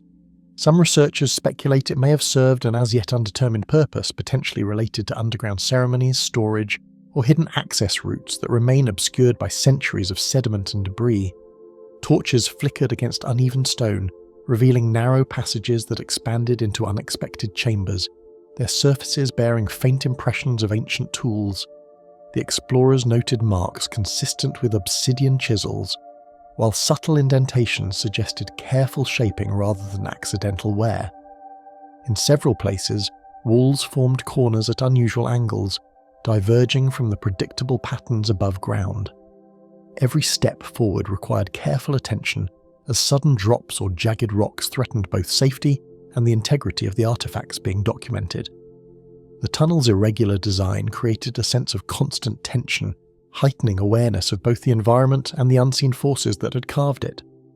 Walls and ceilings displayed precise joints and smooth surfaces uncommon in peripheral tunnels, hinting at a purpose that differed from simple drainage or storage.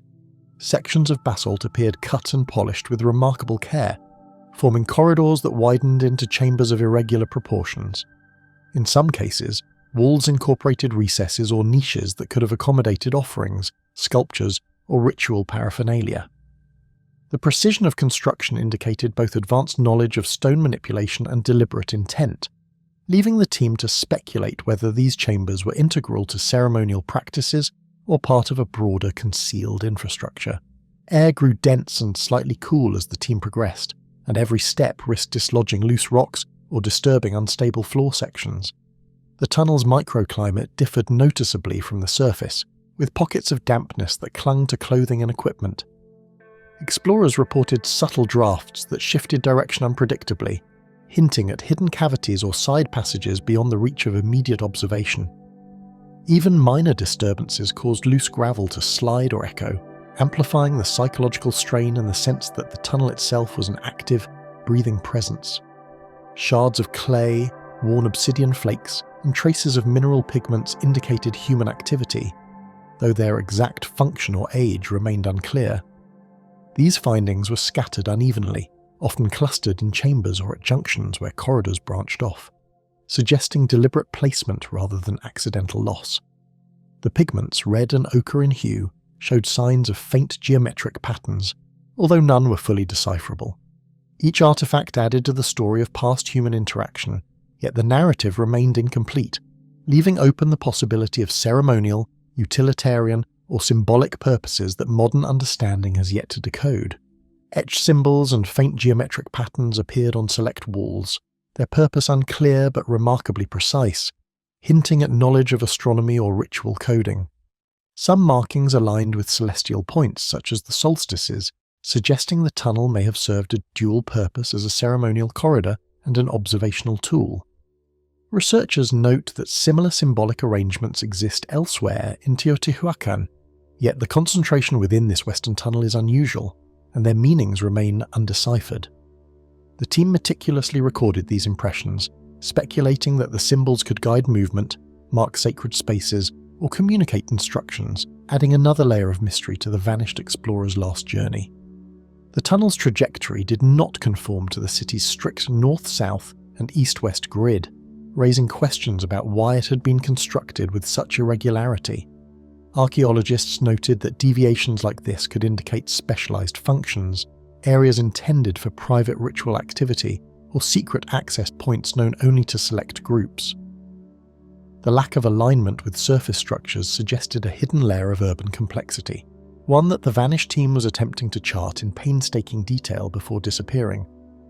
Each turn and deviation was recorded with measurements and sketches, yet some passages remained inaccessible, hinting at chambers that may still lie undisturbed. The explorers documented walls, chambers, and markings as they advanced, but their notes abruptly stopped, leaving only partial maps and an unfinished record. Equipment left behind in the tunnel provides the only tangible evidence of their presence. Measuring tools, notebooks, and scattered recording devices. Investigators later theorized that the team may have entered a particularly narrow or unstable section where they could not safely turn back. Without further traces, the reasons for their disappearance remain speculative, underscoring the tunnel's status as a locus of mystery within the well-studied city. Some chambers contained evidence that may have served ceremonial purposes, possibly linked to ancestor veneration or alignment with celestial events. Small alcoves and depressions in the walls could have held offerings, while soot traces on ceiling surfaces suggested the use of torches or incense during ritual activities. These features, while subtle, aligned with broader cultural practices observed across Teotihuacan, including astronomical orientation and symbolic representation of cosmological concepts. The presence of these chambers invites speculation about rituals that may have taken place deep underground, beyond the eyes of the city above. Subtle variations in soil composition and occasional pockets of cooler air hinted at hidden cavities yet to be discovered, suggesting the tunnel extended further than known. Explorers noted that in several areas the walls became irregular, with softer rock giving way to harder strata, implying that additional chambers or branching passages could exist beyond current reach. The changing texture and density of the stone complicated mapping efforts, leaving significant portions of the tunnel uncharted and increasing the sense of incompleteness in understanding the site's full extent. Later teams employed probes, ground-penetrating radar and remote cameras, but several corridors remained blocked or too narrow for safe passage, leaving large sections unexplored. Despite technological assistance, attempts to reconstruct the vanished team's path yielded only partial results. The tunnel's complexity and the potential instability of its ceilings created insurmountable obstacles for investigators, reinforcing the idea that some sections may remain inaccessible indefinitely. The mystery deepened with each survey, as the evidence suggested both human intention and natural forces shaped the labyrinth in ways that modern exploration could only partially unravel. The tunnel demonstrates a level of engineering sophistication that continues to confound researchers, revealing Teotihuacan's mastery of construction and spatial organization. Its irregular chambers, precise stonework, and concealed side passages suggest that the city's architects had knowledge not only of urban planning but also of subterranean engineering. Scholars remain uncertain whether the tunnel served a practical purpose, ceremonial function, or a combination of both. What is clear is that its construction required foresight, skill, and planning far beyond what might be expected for peripheral or secondary passages. The fragile stability of the tunnel, combined with human curiosity, underscores the peril inherent in subterranean archaeology, a tension made real by the vanished team. Explorers must balance the desire to uncover hidden history with the need for caution, as collapsed sections or confined spaces pose constant threats. The disappearance of the team remains a sobering reminder that beneath even well-studied cities, hidden dangers persist in corridors long undisturbed, and that curiosity can come at a profound cost. Despite partial surveys and careful mapping, the Western Tunnel retains an air of enigma, its full extent and purpose remaining tantalizingly out of reach. Every chamber, junction, and unexplored passage adds to the sense that the city's surface is only a fraction of the story. Artifacts, walls, and misaligned corridors hint at hidden networks still waiting for discovery, and the absence of the team amplifies the uncertainty surrounding these spaces. The tunnel stands as both a testament to human ingenuity and a reminder of the limits of our knowledge. Past the surveyed sections, a chamber may lie undisturbed, guarding secrets that have eluded human understanding for centuries.